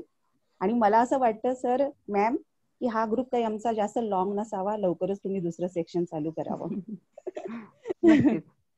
लवकरच लवकर, म्हणजे आमची प्रॅक्टिस बंद पडू नये म्हणून आम्ही ह्या प्रॅक्टिससाठी चालू केला. आणि जसं तुम्ही आम्हाला मार्गदर्शन केलं आहे ना, त्याच मार्गदर्शनाने आम्ही फॉलोअप करणार आहोत. सेम पूर्ण जे सरांनी आम्हाला 45 दिवसामध्ये फॉलोअप केलं आहे, म्हणजे ब्रीथिंग पासूनच पहिले करणार आहोत, काउंटिंग पासून. आणि ती जास्त लॉंग टाइम पर्यंत ठेवणार आहोत. आणि तसंच करून आम्ही पुढे जाणार आहोत. आणि जसं आम्हाला लागली मार्गदर्शन, कुठे आम्ही थांबलो तर सर आणि तुम्ही आम्हाला नक्की येऊन त्या बाबतीत मार्गदर्शन करावंच मॅम. आणि खरंच खूप चांगला अनुभव होता मॅम. माझ्या खूप फ्रेंड्स, म्हणजे जवळ माझ्या फ्रेंड्सच्या या ग्रुपला आहे, म्हणजे ऑल जे आपल्या सगळ्या ग्रुपला इन्व्हॉल्व आहे, सगळ्यांना त्याचा बेनिफिट पण मिळाला आहे. आणि सगळ्यांची इच्छा आहे, कोणी बोलू शकतो कोणी बोलू शकत नाही, की सुरू ठेवा किंवा सुरू ठेवू नका. पण मी त्यांच्याकडनं रिक्वेस्ट करते सर, लवकरच करा तुम्ही, खंड नका पडू दे. एकदा पडून गेलं की मग पुन्हा ते एक्सेप्ट करणं फार कठीण असतं, लवकर पुन्हा ते मिळवणं. थँक्यू व्हेरी मच सर, एवढंच बोलायचं होतं. तर आम्ही आमचा ग्रुप सर, आणि हो, ग्रुपचं नाव पण आम्ही धम्म मंगलमच दिलं आहे. यासाठी तुम्हाला परमिशन घेते. आणि फक्त स्टार्टिंगला आम्ही प्रॅक्टिस धम्म मंगलम असं ठेवलं, कारण आम्हाला जी शिक्षण पण त्या धम्म मंगलम पासूनच मिळाली ना, त्या ग्रुपमधून तुमच्या सगळ्यांकडनं, म्हणून आम्ही तेच नाव ठेवलंय. फक्त स्टार्टिंग आम्ही प्रॅक्टिस ठेवली मॅम, आम्हाला आपल्या ग्रुपमध्ये कन्फ्युजन होऊ नये म्हणून प्रॅक्टिस धम्म मंगलम हे नाव ठेवलं मॅम. खूप छान, चांगला संकल्प आहे. आणि हाच तुमच्या प्रॅक्टिसचा रिझल्ट आहे की तुम्ही इतका छान इनिशिएटिव्ह स्टेप घेतली की इतका महिलांचा ग्रुप तयार करून तुम्ही आता रोज स्वतः प्रॅक्टिस करणार आहात. हो मॅम, खूप छान. आणि शनिवारी मीटिंग आहे आणि संडे पासून आमची प्रॅक्टिस सुरू होऊन जाईल. म्हणजे सगळ्यांना नियम सांगायचे, जे सरांनी आम्हाला नियम सांगितले, जे सरांनी फॉलोअप दिली, सेम तेच आम्ही ते नियम तिथे करणार आहोत. आणि मग संडे पासून प्रॅक्टिस सुरू आहे. हॅलो मॅम, 51 लेडीज झालेल्या आहेत ग्रुपमध्ये ऍड. संगीत आणि मोजल्या 51 झालेत मॅम. ओके. आणि हे सगळं श्रेय तुमच्याकडे बरं का सर मॅम, कारण की गुरु शिकवणारे खूप चांगले असले की शिष्य पण ते घडत असतात. हे सगळे बेनिफिट तुमच्याकडे आहे सगळं.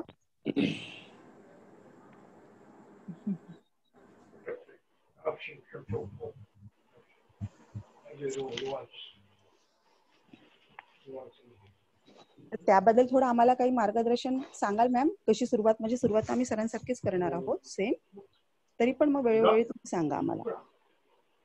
हा, जिथे कुठे तुम्हाला गरज पडेल तिथे नेहमीच आम्ही असणार आहे तुमच्यासोबत. डोंट वरी, तुम्ही प्रॅक्टिस सुरू करा. मग जिथे कुठे काही अडचणी आलात तर मग सर असतील गाईड करायला, आम्ही पण प्रयत्न करेल. या सेशन मध्ये तर संपूर्ण मेहनत तुमच्यावर सरांनीच घेतलेली आहे.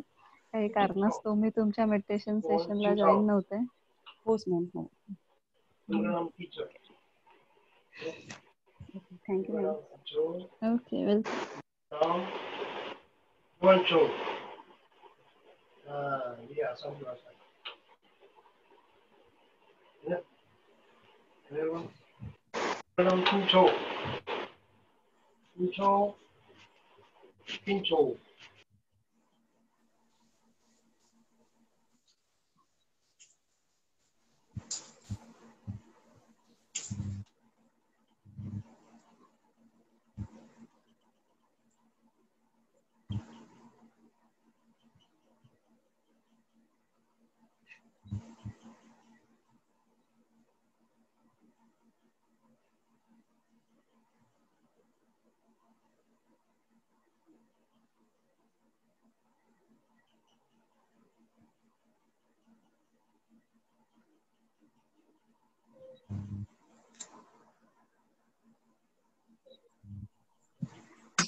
आई थिंक मैं बोलूं, मैं मेरा एक्सपीरियंस बता देता हूँ. एक्चुअली मैं रह गया था सो कुछ कारण कुछ वजह से मेरा वीडियो नहीं बना पाया मैं, आई डोंट नो, बट नहीं कर पाया, बट मैं बोल देता हूँ यहाँ पे। ओके, तो मैं सभी को पहले थैंक यू बोलना चाहूंगा, हम तीनों की तरफ से। हम 3 लोग हैं यहाँ पे, सिया, मैं और समायरा। तो आप लोग सभी ज्वाइन हुए इस ग्रुप में, सबने बहुत सारा एफर्ट्स डाला, एनर्जी डाली, कंटिन्यू किया फॉर 60 डेज। आज हमारा लास्ट डे है। एक्सपीरियंस ओके, जो हम लोगों ने पिछले 10 साल से हम लोग कोशिश कर रहे थे, 10 साल हो गए थे, it's a big time. Okay, 10 साल से शीतल, दीपक, इनके साथ है हम लोग। सो स्टिल हम लोग प्रैक्टिस में नहीं थे, या वी आर डूइंग समथिंग, छोटा मोटा करते थे हम लोग, लेकिन हम लोग प्रैक्टिस में इतना ज्यादा इन्वॉल्व नहीं थे। बट ये मौका मिला हमको दोनों को कि हम लोग वापस प्रैक्टिस में आए और सारी चीजें अच्छे से कर पाए। सो यस, माइंडफुलनेस की प्रैक्टिस अच्छे से, मेडिटेशन में हम लोग जो हमें प्रॉब्लम्स आ रहे थे तो हम लोगों ने उसको ओवरकम कैसा करना, वो चीज को हमारी अंडरस्टैंडिंग बढ़ी। मेजरली बात की जाए तो अंडरस्टैंडिंग बढ़ी, साथ ही साथ एफर्ट्स, राइट एफर्ट्स कैसे डाले जाए चीजों के लिए, वो समझ में आया। देयर आर डिफरेंट टेक्निक्स जो हमें यहाँ पे सीखने को मिली, उससे भी काफी कुछ बेनिफिट हुआ कि हम लोग आगे अपने लाइफ में इस चीज को कैसे कंटिन्यू करें। रहा सवाल अटैचमेंट का, तो यस, अटैचमेंट किसी चीज से नहीं ना, ये बहुत जल्दी समझ में आया। जो अभी मुझे दिख रहा है काफी कुछ कि काफी लोग अटैच है, कि स्टिल दे वांट डिपेंडिंग कि हम लोग स्टार्ट करें, हम लोग फिर से मेडिटेशन ब्रेक लेकर, या लेकिन ये इंडिविजुअल प्रैक्टिस है। ये मुझे बहुत अच्छे से समझ में, हम दोनों को समझ में है, इंडिविजुअल प्रैक्टिस है। इवन हम 2 लोग हैं यहाँ पे, स्टिल मैं अलग हूँ, सिया अलग है, वो सब हमारा दोनों का इंडिविजुअल प्रैक्टिस है। अगर एक दिन भी नहीं करते या एक मोमेंट के लिए भी हम लोग माइंडफुल हो जाते हैं तो उसके इफेक्ट्स भी हमको समझ में आ रहे हैं, और हमारी प्रैक्टिस हमें कैसे प्रोटेक्ट कर रही है वो भी हमें ध्यान में आ रहा है। सो काफी अच्छा एक्सपीरियंस है। मैं चाहूंगा कि तो हम लोग तो यानी चाहेंगे कि अभी इसके आगे कंटिन्यू रहे, हमारे दोनों के कैन से कि ये अंडरस्टैंडिंग बढ़ गई है कि ये प्रैक्टिस कितनी इम्पोर्टेंट है हमारे लिए, हमारे लाइफ में। बिकॉज अगर हम लोग ये नहीं करते तो व्हाट वी कैन लूज, और हम लोगों को आगे क्या चाहिए वो इम्पोर्टेंट नहीं है, बट ये इनर पीस इज इम्पोर्टेंट, की शांति चाहिए, और उसके लिए हमें रोज प्रैक्टिस करनी पड़ेगी, हर मोमेंट में माइंडफुल रहना पड़ेगा, और ताकि हम लोग अच्छे से धम्म को समझ सके और अंडरस्टैंड कर सके सारी चीजों को अच्छे से। मैं इतना ही कहना चाहूंगा। आई थिंक सिया भी कुछ कहना चाहिए, मैं उसको जस्ट पास ऑन कर रहा हूँ। Good evening everyone. सुशांत ने जो कहा डेफिनेटली सिमिलर मेरे भी थॉट्स है, बट इसके साथ साथ मैं एक और चीज ऐड करना चाहूंगी कि डेफिनेटली जो 60 डेज गए वो हमारे गाइडेंस में गए हैं, शीतल के, दीपक भैया के, और मैं प्रशांत भैया को भी थैंक्स कहना चाहूंगी। उन्होंने हमारे साथ में जो PDF शेयर किए, इतना एफर्ट लिया उन्होंने उस चीज के लिए। बट इसके साथ साथ एक और चीज मैं कहना चाहूंगी कि डेफिनेटली टीचर्स जो रहते हैं, या जैसे दीपक भैया है जो हमें गाइड कर रहे थे, ये तो जरूरी है। साथ ही साथ पार्टिसिपेंट्स का भी मैं बहुत बहुत शुक्रिया कहना चाहूंगी, क्योंकि जब वो रहते हैं तो हमें भी एक बूस्टअप होता है कि चलो सारे पार्टिसिपेंट्स कर रहे हैं, हम भी करेंगे करके, लाइक यू नो, हमें कभी डिस्करेज फील नहीं हुआ कि वो लोग थे इसलिए हमें भी एक एनर्जी हमारे अंदर में थी। गाइडेंस के साथ साथ एनर्जी भी बहुत इंपॉर्टेंट है, और कहीं ना कहीं उन्होंने भी हमें सपोर्ट किया है। कई बार वो सवाल करते हैं दीपक भैया से, और वो हमारे भी सवाल होते हैं, और बिना पूछे उन सवालों के जवाब मिल जाते हैं। तो उनका बहुत बहुत शुक्रिया कि उन्होंने वो सवाल किए, जिससे हमें और कुछ नॉलेज मिला। सो मैं थैंक यू कहूंगी सभी लोगों को, सब लोग सुबह उठकर आए, सब लोगों ने पार्टिसिपेट किया है, क्वेश्चंस पूछे, बहुत सारे क्वेश्चंस पूछे, बहुत सिखाए हम लोगों ने दीपक भैया के। बट यस, उन सब का भी बहुत बहुत शुक्रिया। दीपक भैया का तो बहुत ज्यादा शुक्रिया, क्योंकि हमें पता है उनका इस बीच में जो फेजेस चल रहे थे, फिर भी उन्होंने हमें पूरा सपोर्ट किया, लास्ट डे तक वो रहे हमारे साथ में। So thank you so much for that also, thank you. Yes, मुझे एक स्पेशल थैंक देना है रविंद्र सर को, वो नहीं होते तो आज ये दिन ना देखना पड़ता था हमें। Yes Ravindra sir, thank you so much, क्योंकि हम लोग बहुत भैया को बोल रहे थे, बट आपके बोलने से हो गया। Yes, Deepak is and Sheetal तो ये हमेशा रहेंगे लाइफ लॉन्ग हमारे साथ, देयर इज नो वो तो प्रॉब्लम। हमारे साथ है ही हमेशा। तो ये सभी के साथ रहेंगे, और हम लोग जब भी मैसेज करेंगे, फोन करेंगे, they are available to teach us Dhamma. हम लोग हमारे राह से भटक जाए या हमको ऐसा लगता है कि कहीं कुछ प्रॉब्लम हो गया, तो we can talk any time. So that is all our experience. मुझे लगता है इससे ज्यादा मैं और नहीं बोल पाऊंगा। हम लोग हमेशा सर खाएंगे शीतल के और दीपक भैया के, नो डाउट। That's it. साधु साधु साधु। Good evening to all. आप सब लोग मुझे चने के झाड़ पे चढ़ा रहे हो, लेकिन मैं चढ़ूंगा नहीं। यस। मेरा एक्सपीरियंस भी काफी अच्छा रहा। मैं एक्चुअली, आप सब डर रहे हो कि हमारी साधना छूट जाएगी। मुझे ऐसा कभी भी डर नहीं लगा। मैं ज्यादा देर से नहीं, लेकिन 2-3 साल से ही धम्म के संपर्क में हूँ। लेकिन मुझे अभी आज भी नहीं और पहले भी कभी नहीं लगा कि मैं धम्म की प्रैक्टिस छोड़ दूंगा, या ऐसा कभी डर लगा ही नहीं। कि पता नहीं है इनहेरेंट है या कुछ है, मुझे नहीं पता इसके बारे में। बट ये अगर आप सोचोगे कि मेरी प्रैक्टिस छूट जाएगी तो वो गलत है। प्रैक्टिस कभी नहीं छूटती है, वो आपकी इनहेरेंट होती है, तो आपको उसको सिर्फ संवर्धन करना है। जब अक्टूबर में मुझे जाना था विपश्यना के लिए 10 दिन के लिए, तभी मेरी बेटी बीमार हो गई। पूरे करीब 1 महीना वो बीमार थी, तो मैं जा नहीं पाया। तो मुझे बहुत बुरा लगा, लेकिन ठीक है, बोला बेटी है तो मैं नहीं जा पाया तो कोई बात नहीं। फिर मैंने अप्रैल में वापस दूसरा शिविर के लिए रजिस्टर किया। वो भी मैं नहीं जा पाया क्योंकि कोविड का शुरू हो गया था, तो कैंसिल हो गया। तो बोला ठीक है, कोई बात नहीं, हो सकता है धम्मा से मिलना नहीं है। तो फिर बाद में लॉकडाउन हो गया। तो लॉकडाउन में मैं एक भी दिन मैंने बिना साधना किए गया नहीं मैं, और पूरे दिन घर पे था। तो धम्मा टॉक सुनना, जो भी जितनी मालूम थे, अभी तो दीपक सर ने बहुत सारा कुछ बता दिया, लेकिन दीपक सर ने एक दूसरा एक है धम्मा आराम करके, उसका एक लिंक भेजा था, उसमें मुझे काफी कुछ मिला सुनने के लिए।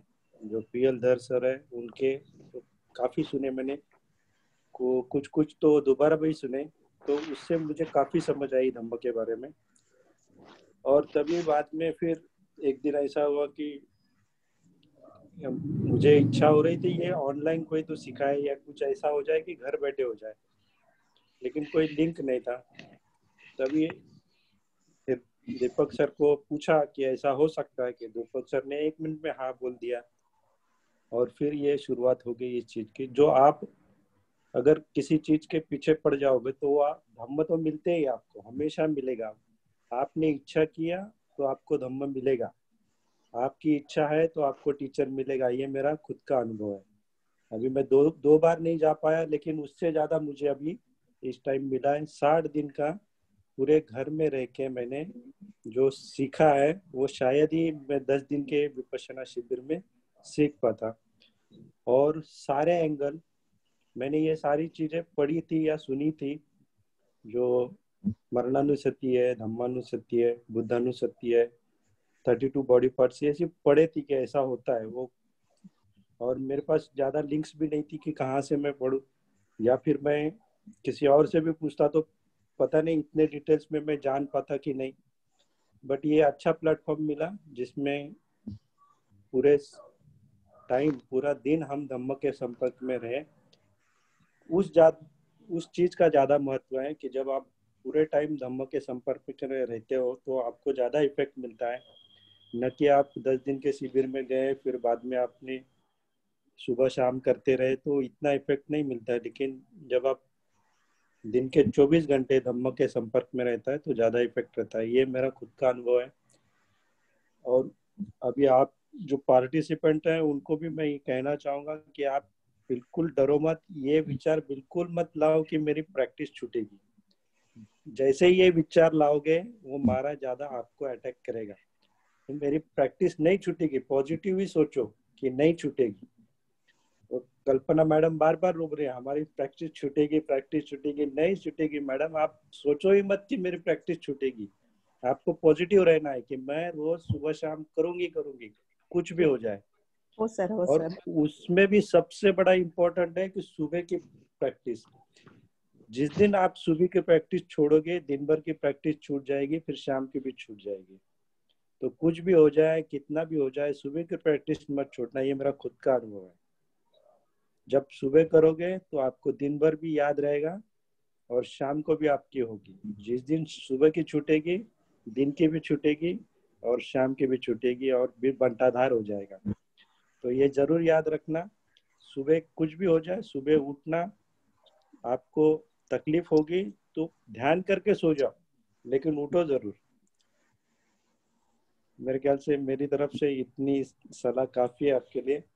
और सबको शुभकामनाएं कि आपके धम्म के प्रगति में आप आगे आगे जाते रहे और कभी भी ये ना सोचे कि मेरी प्रैक्टिस छूटेगी। सबका मंगल हो। धन्यवाद। मुझे एक सेंटेंस बोलना है सॉरी, एक बोलिए, लास्ट बोलिए। सेंटेंस बोलना है कि जैसे रविंद्र जी ने जो बोला है बहुत अच्छी बात बोली उन्होंने। धम्म हमें फियरलेस होना सिखाता है, फियर में रहना नहीं सिखाता है। yes. 7 दिनों में जो हम लोगों ने सीखा है हमें उस पर फेथ रखना है, उसको कंटिन्यू करना है। yes, सही। साधू साधू साधू साधू साधू।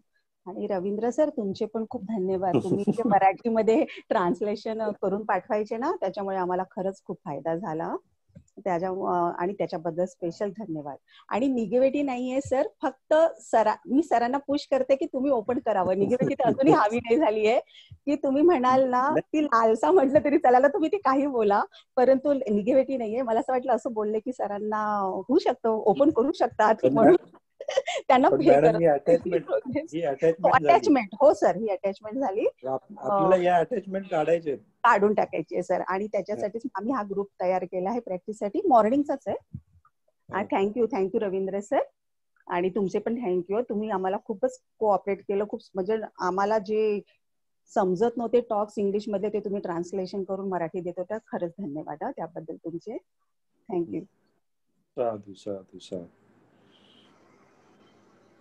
धम्ममंगलमच्या वतीने मी देखील आपल्या सर्वांची खूप खूप आभारी आहे की तुम्ही इतक्या विश्वासाने, इतक्या श्रद्धेने आमच्यावर विश्वास ठेवून जो धम्म तुमच्यापर्यंत आम्ही डिलिव्हर केला त्याच्यावर पूर्णतः विश्वास ठेवून तुम्ही इतक्या छानपणे सराव केलात। आणि एक विशेष गोष्ट सांगायची म्हणजे ज्या चित्तविवेका ग्रुपमध्ये तुम्ही साधना केलेली आहे, आपल्या ध्यान साधना केंद्र जे इथे बनणार आहे मूर्तिजापूर जवळ आपलं धम्ममंगलमचा, तर ते चित्तविवेका ध्यान साधना केंद्र बनल्यानंतर तिथे अनेक साधकांनी ध्यान शिकावं ही आमची अनेक वर्षापासूनची इच्छा होती। आणि ही इच्छा फक्त सरांची नाही किंवा माझी नाही, तर माझ्या पूर्ण धम्ममंगलमच्या टीमची, जे 10-11 वर्षापूर्वीपासून आमच्याशी जुळलेले आहेत। इव्हन सर्वप्रथम आम्ही अमरावतीमधनं जिथून सुरुवात केली, सर्वांचे नाव घेता येणार नाही, परंतु अमरावतीचा पूर्ण ग्रुप ज्यांचे आम्ही जीवनभर ऋणी राहणार आहोत, ज्यांनी इतका सपोर्ट केला छोट्या छोट्या गोष्टींपासून। जेव्हा आम्ही शिबिराला सुरुवात केली होती, कुठे जास्त खर्च होऊ नये म्हणून त्यांनी प्रत्येक वेळेस साधकांची स्वतः सेवा दिली, शिबिरांमध्ये स्वतः जेवण बनवलं, सगळं काही त्यांनी स्वतः केलं। आमच्यावर कुठल्याही प्रकारचं टेन्शन न येऊ देता त्यांनी इतका छान धम्माला सपोर्ट केला। तर हे सांगण्यामागचं हे कारण की जेव्हा आपण धम्माबद्दल अशी प्रगल्भ इच्छा ठेवतो, तर धम्म ह्या सगळ्या गोष्टी आपल्यासाठी अवेलेबल करून देते। की एक 11 वर्ष आधी बघितलेलं स्वप्न की आपलं फार मोठं ध्यान साधना केंद्र असावं आणि त्याच्यामध्ये येऊन लोकांनी खरा धम्म शिकावा, ध्यान शिकावं, स्वतःची प्रगती करावी. आणि त्यासाठी चित्त विवेका नाव दीपक सरांनी डिसाईड केलं आणि ते नाव ठेवलं. लॉकडाऊनमुळे आपल्या विपसना केंद्राचं जे बांधकाम आहे ते होऊ शकलं नाही काही कारणास्तव. आणि आमचं हे स्वप्न होतं की या वर्षवासामध्ये तिथे काही ना काही बांधकाम कम्प्लीट होऊन तिथे लोकांनी साधना करावी. तर तुमच्यासाठी सांगते स्पेशली की तुम्हीच ते पहिले साधक आहात सर्व की ज्यांनी त्या भूमीवर साधना केलेली आहे. कारण की चित्त विवेकामध्येच तुम्ही साधना केलेली आहे आणि तुम्ही ते पहिले साधक आहात आणि ते लाईफ टाईम जोपर्यंत चित्त विवेका राहणार आहे तोपर्यंत ते मेमोरेबल राहणार आहे की तुम्ही ते पहिले साधक होतात की त्यांनी त्या भूमीला अजून तुम्ही लोकांनी बघितलेलं नाही आहे, पण तरी त्या भूमीवर तुम्ही ते, मी असं गृहीत धरते की त्या भूमीवर तुम्ही साधना केली. मी रोज तुम्हाला तिथल्या मेडिटेशन हॉलमध्ये बसलेलं असताना बघायची आणि मी इमॅजिन करायची की तुम्ही त्या मेडिटेशन हॉलमध्ये आहात, तुम्ही सर्व साधना करताय, धम्मपालन करताय, चित्त शुद्ध करताय. तो एक फार ग्रेट एक्सपिरियन्स होता आणि हे सगळं फक्त आणि फक्त तुमच्या सर्वांच्या कुशल साधनेमुळे होऊ शकलं. याही नंतर धम्ममंगलम आपला ग्रुप जेही काही भविष्यात बुद्ध शासनासाठी काम करणार आहे ते सर्व आपल्या सर्वांच्या सहकार्यामुळे होऊ शकलं आणि यानंतरही होणार आहे यावर माझा पूर्ण विश्वास आहे. त्याचबरोबर तुम्ही पण तेवढा विश्वास तुमच्या साधनेवर ठेवा की तुम्ही जितक्या श्रद्धेने, जितक्या मेहनतीने साधना करणार आहात, आम्हीच नाही तर आमच्यापेक्षा मोठे टीचर आपोआप तुमच्यापर्यंत येतील आणि तुम्हाला योग्य मार्गावर, योग्य ठिकाणी घेऊन जातील आणि या जन्मामध्ये तुमच्या पुण्यपारमीमुळे नक्कीच तुमचं कल्याण होणार आहे धम्ममार्गावर. खूप खूप धन्यवाद तुमच्या सर्वांचे. साधू साधू साधू साधू साधू साधू साधू.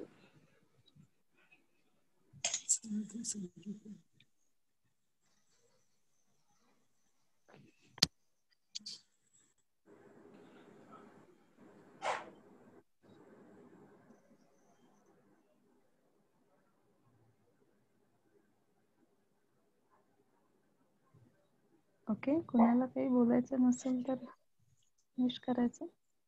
दीपक सर बोला काय तुम्ही? 60 दिवसापासून बोलतच आलं. बोला, आम्हाला गुड बाय तरी करा. नाही, गुड बाय कसला? Actually there is a no good bye. Good bye नका करू सर. नाही, गुड बाय नका करू सर आम्हाला. Actually there is a no good bye ना. Every life we always meeting.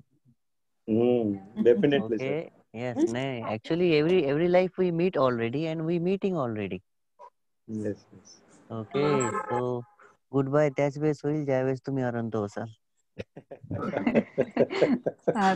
त्याला म्हणतात गुड बाय. ओके, साधू. हॅलो. फक्त हा बोली. Deepak sir, Sheetal madam, Ravindra sir, Sushant sir, तुमच्या सर्वांच्या सोबत आम्हा सर्वांना शेवटपर्यंत घेऊन चला एवढीच विनंती. याची गॅरंटी नाही घेत. सर, एवढंच आता इथपर्यंत आणलं तर ती गॅरंटी तर घ्यावीच लागेल ना. याची गॅरंटी कसे नाही असो आम्ही दगड धोंडे, पण आम्हाला तिथपर्यंत पोहोचवा सर. कारण की ही गॅरंटी स्वतःला घ्यावं लागते शेवटीपर्यंत पोहोचायची. आम्ही तर घेऊच सर, पण तुमचे आशीर्वाद, शुभेच्छा आमच्या पाठीशी असायला पाहिजे ना. आम्ही तर आशीर्वाद नाही देत बा. ब्लेसिंग्स किंवा आशीर्वाद फक्त भिक्खूंचे असतात, कारण की मी तो उपासक आहे ना. ओके, सो बेस्ट ब्लेसिंग्स कोणत्या आहे माहिती आहे का? तुम्ही प्रॅक्टिस करा, तीच मोस्ट पॉवरफुल ब्लेसिंग्स आहे. काही अडचणी आल्या तर शीतल मॅडम ना तुम्हाला नक्की फोन करू. काहीच अडचणी येत नाही.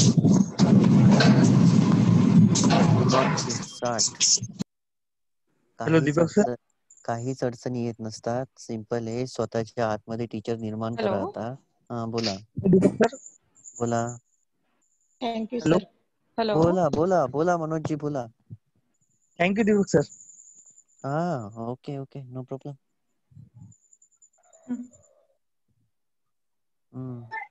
So don't try to find teacher outside. Create your own teacher inside. No need. Already तुमच्याकडे खूप काही आहे सध्या. फक्त रिमेंबर करा आणि प्रॅक्टिस करा. हो सर नक्की. ओके. हो. फक्त विसरून नका जाऊ. नाही सर कसं शक्य आहे. नाही सर. कसं शक्य आहे हे आता जर बोलायला लागलो मी तर आपत होऊन जाईल. नाही सर नाही शक्य होणार. नाही विसरणार सर. आता विसरले तुम्ही, जास्त वेळ नाही झाला. कसं विसरलो. तुम्ही आठवजा तुम्ही काय विसरले. ओके. काही नाही, प्रॅक्टिस करा. ओके. हो हो सर. जरा काही असलं तर ग्रुप मध्ये आज तुम्ही धम्मा मंगल मध्ये. हो आहे सर. ओके. माझा नंबर आहे सगळ्यांजवळ, काही प्रॉब्लेम नाही. इथं शीतल मॅडम आहे, सुशांतजी आहे, रवींद्र चांगले प्रॅक्टिशनर आहेत, तुम्ही त्यांना विचारू शकता. ओके. हो सर. हो हो. पण सगळ्यात बेस्ट आहे, सांगतात. सगळ्यात बेस्ट काय राहतं, स्वतःच उत्तर स्वतः शोधणं. हो सर ते तर प्रयत्न करतो. येस. स्वतःच उत्तर स्वतः शोधणं खूप सगळ्यात चांगलं असतं. त्यामुळं बरेचसे प्रश्न स्वतः सॉल्व करतो आपण. ओके.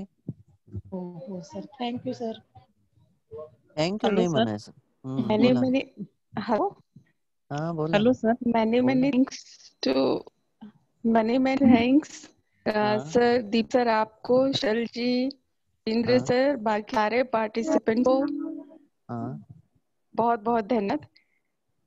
हमने सिर्फ 8 दिन में 30 ही दिन सीखा है, इसलिए हमारे बहुत सारी क्वेरीज अभी हैं और पता हमको कितना समझा है ये मैं पता नहीं है. ध्यान के बारे में थोड़ा ही समझा है, पर फिर भी thanks a lot and please guide henceforth also. No problem, no problem. आप पूछते जाइए, हम बताते जाएंगे. हेलो. आप पूछते पूछते थक जाएंगे, हम बताते बताते नहीं थकेंगे. हॅलो. हॅलो. बोलो. रवींद्र सरांना थँक्यू. कारण आम्ही यावेळेस तर असा विचार केला होता की मुंबईवाल्यांना काही यावर्षी वर्षवासाचा आस्वाद घ्यायला मिळणार नाही.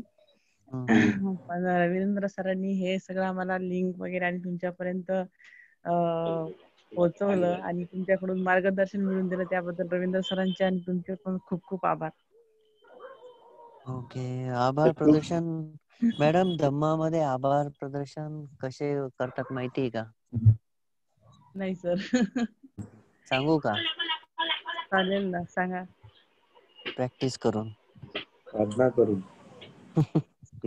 तुम्ही प्रॅक्टिस करा, तेच आभार प्रदर्शन असतं. नाही सर, पण रवींद्र सर खूप मेहनत घेतात. आता आम्ही मुलुंडला असतो तर आमच्या इथलं जे मुलुंडचं विहार आहे ते सगळं त्यांच्याच देखरेखीमध्ये असते आणि ते खूप मेहनत घेतात प्रत्येक गोष्टीमध्ये. त्यामुळे त्यांच्याबद्दल आभार मानणं खूप गरजेचं आहे. तुम्ही काही प्रॉब्लेम नाही. तुम्ही ते जे मेहनत घेता, आता त्यांच्यामुळे जे तुम्हाला भेटलंय त्याची प्रॅक्टिस करा. त्यांना पुण्य लाभेल ते. ठीक आहे सर. आहे की नाही? त्यांना पुण्य लाभलं, आभार बोलण्यापेक्षा पुण्य त्याचं कधी चांगलं आहे. हो सर. तुम्ही प्रॅक्टिस करा. ओके. Okay sir. ऍक्च्युली तुमच्या ग्रुपमध्ये ज्यांनी चांगली प्रॅक्टिस केलेली आहे, सगळ्यांनीच केली असं नाहीये, परंतु जे चांगल्या याच्यात पोहोचलेत ना, त्यांच्यासाठी बनते ज्ञानश्री खूप खुश आहेत. ओके. म्हणजे तुम्ही घरात बसून सुद्धा इथपर्यंत पोहोचलेत. It is a very rare thing. इतकं साधं नाहीये ते.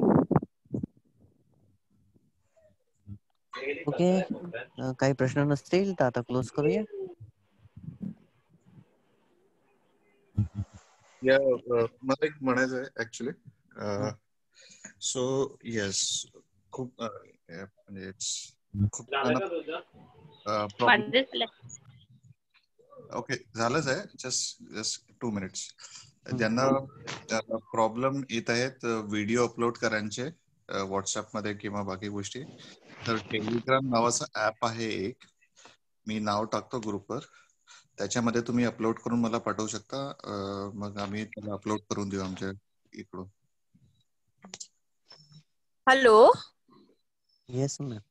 सर, मैं भी आपको स्पेशल थैंक्स बोलना चाहूंगी क्योंकि आपने बहुत हिंदी बोला हमारे लिए हम लोग जो मराठी सीखे न सीखे, लेकिन आपसे हिंदी बहुत बुलवाए हैं, इसलिए बहुत बहुत धन्यवाद। मैम अगर अगर आप कहते कि इंग्लिश में सिखाइए तो वो मुझे इजी चल जाता था. नहीं, पर हम लोग आपको कहाँ आसान चीज देने वाले थे। हाँ, नहीं इंग्लिश में मैं सिखा सकता हूँ जैसा मराठी में सिखाता हूँ. जी जी जी हालांकि उसमें तो ज्यादा अच्छी तरह से सिखा सकता हूँ, जी लेकिन मराठी में भी मुझे बहुत हार्ड जाता है, हिंदी में तो बहुत जाता है. जी जी ओके, तो कोई प्रॉब्लम नहीं, आप प्रैक्टिस कीजिए. ओके, अभी अभी आपके जो 7-6 डेज हैं, आगे के 8 डेज आप ऑब्जर्व कीजिए, खुद का प्रैक्टिस ऑब्जर्व कीजिए, एवरीथिंग ऑब्जर्व कीजिए, टैली कीजिए, देन आपको समझ में आ जाएगा सब. ओके जी जी जी जी सर, जी जी जी, yes, okay sir, thank you. या ओके, ठीक है, क्लोज करते मी. एक बार देख, मैंने कुछ शेयर कर दिया है, ये डोनेट हो रही है अभी चित्त विवेका के लिए. अच्छा, बेल. यस.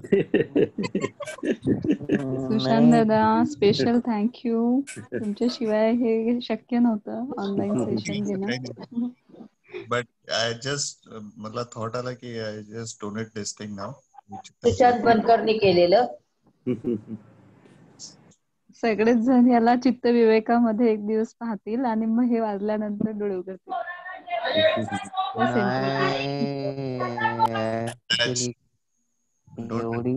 एवढी छोटी बेल नाही जमत ना. नाही, but this is a start. Okay, no problem, no problem. हे मॉन्युमेंट म्हणून ठेवून देऊ आपण, डोंट वरी. First batch. खूप सुंदर. Yes, yes, yes. Okay, enough. Don't get emotional. Closing now. Yes, yes. Okay.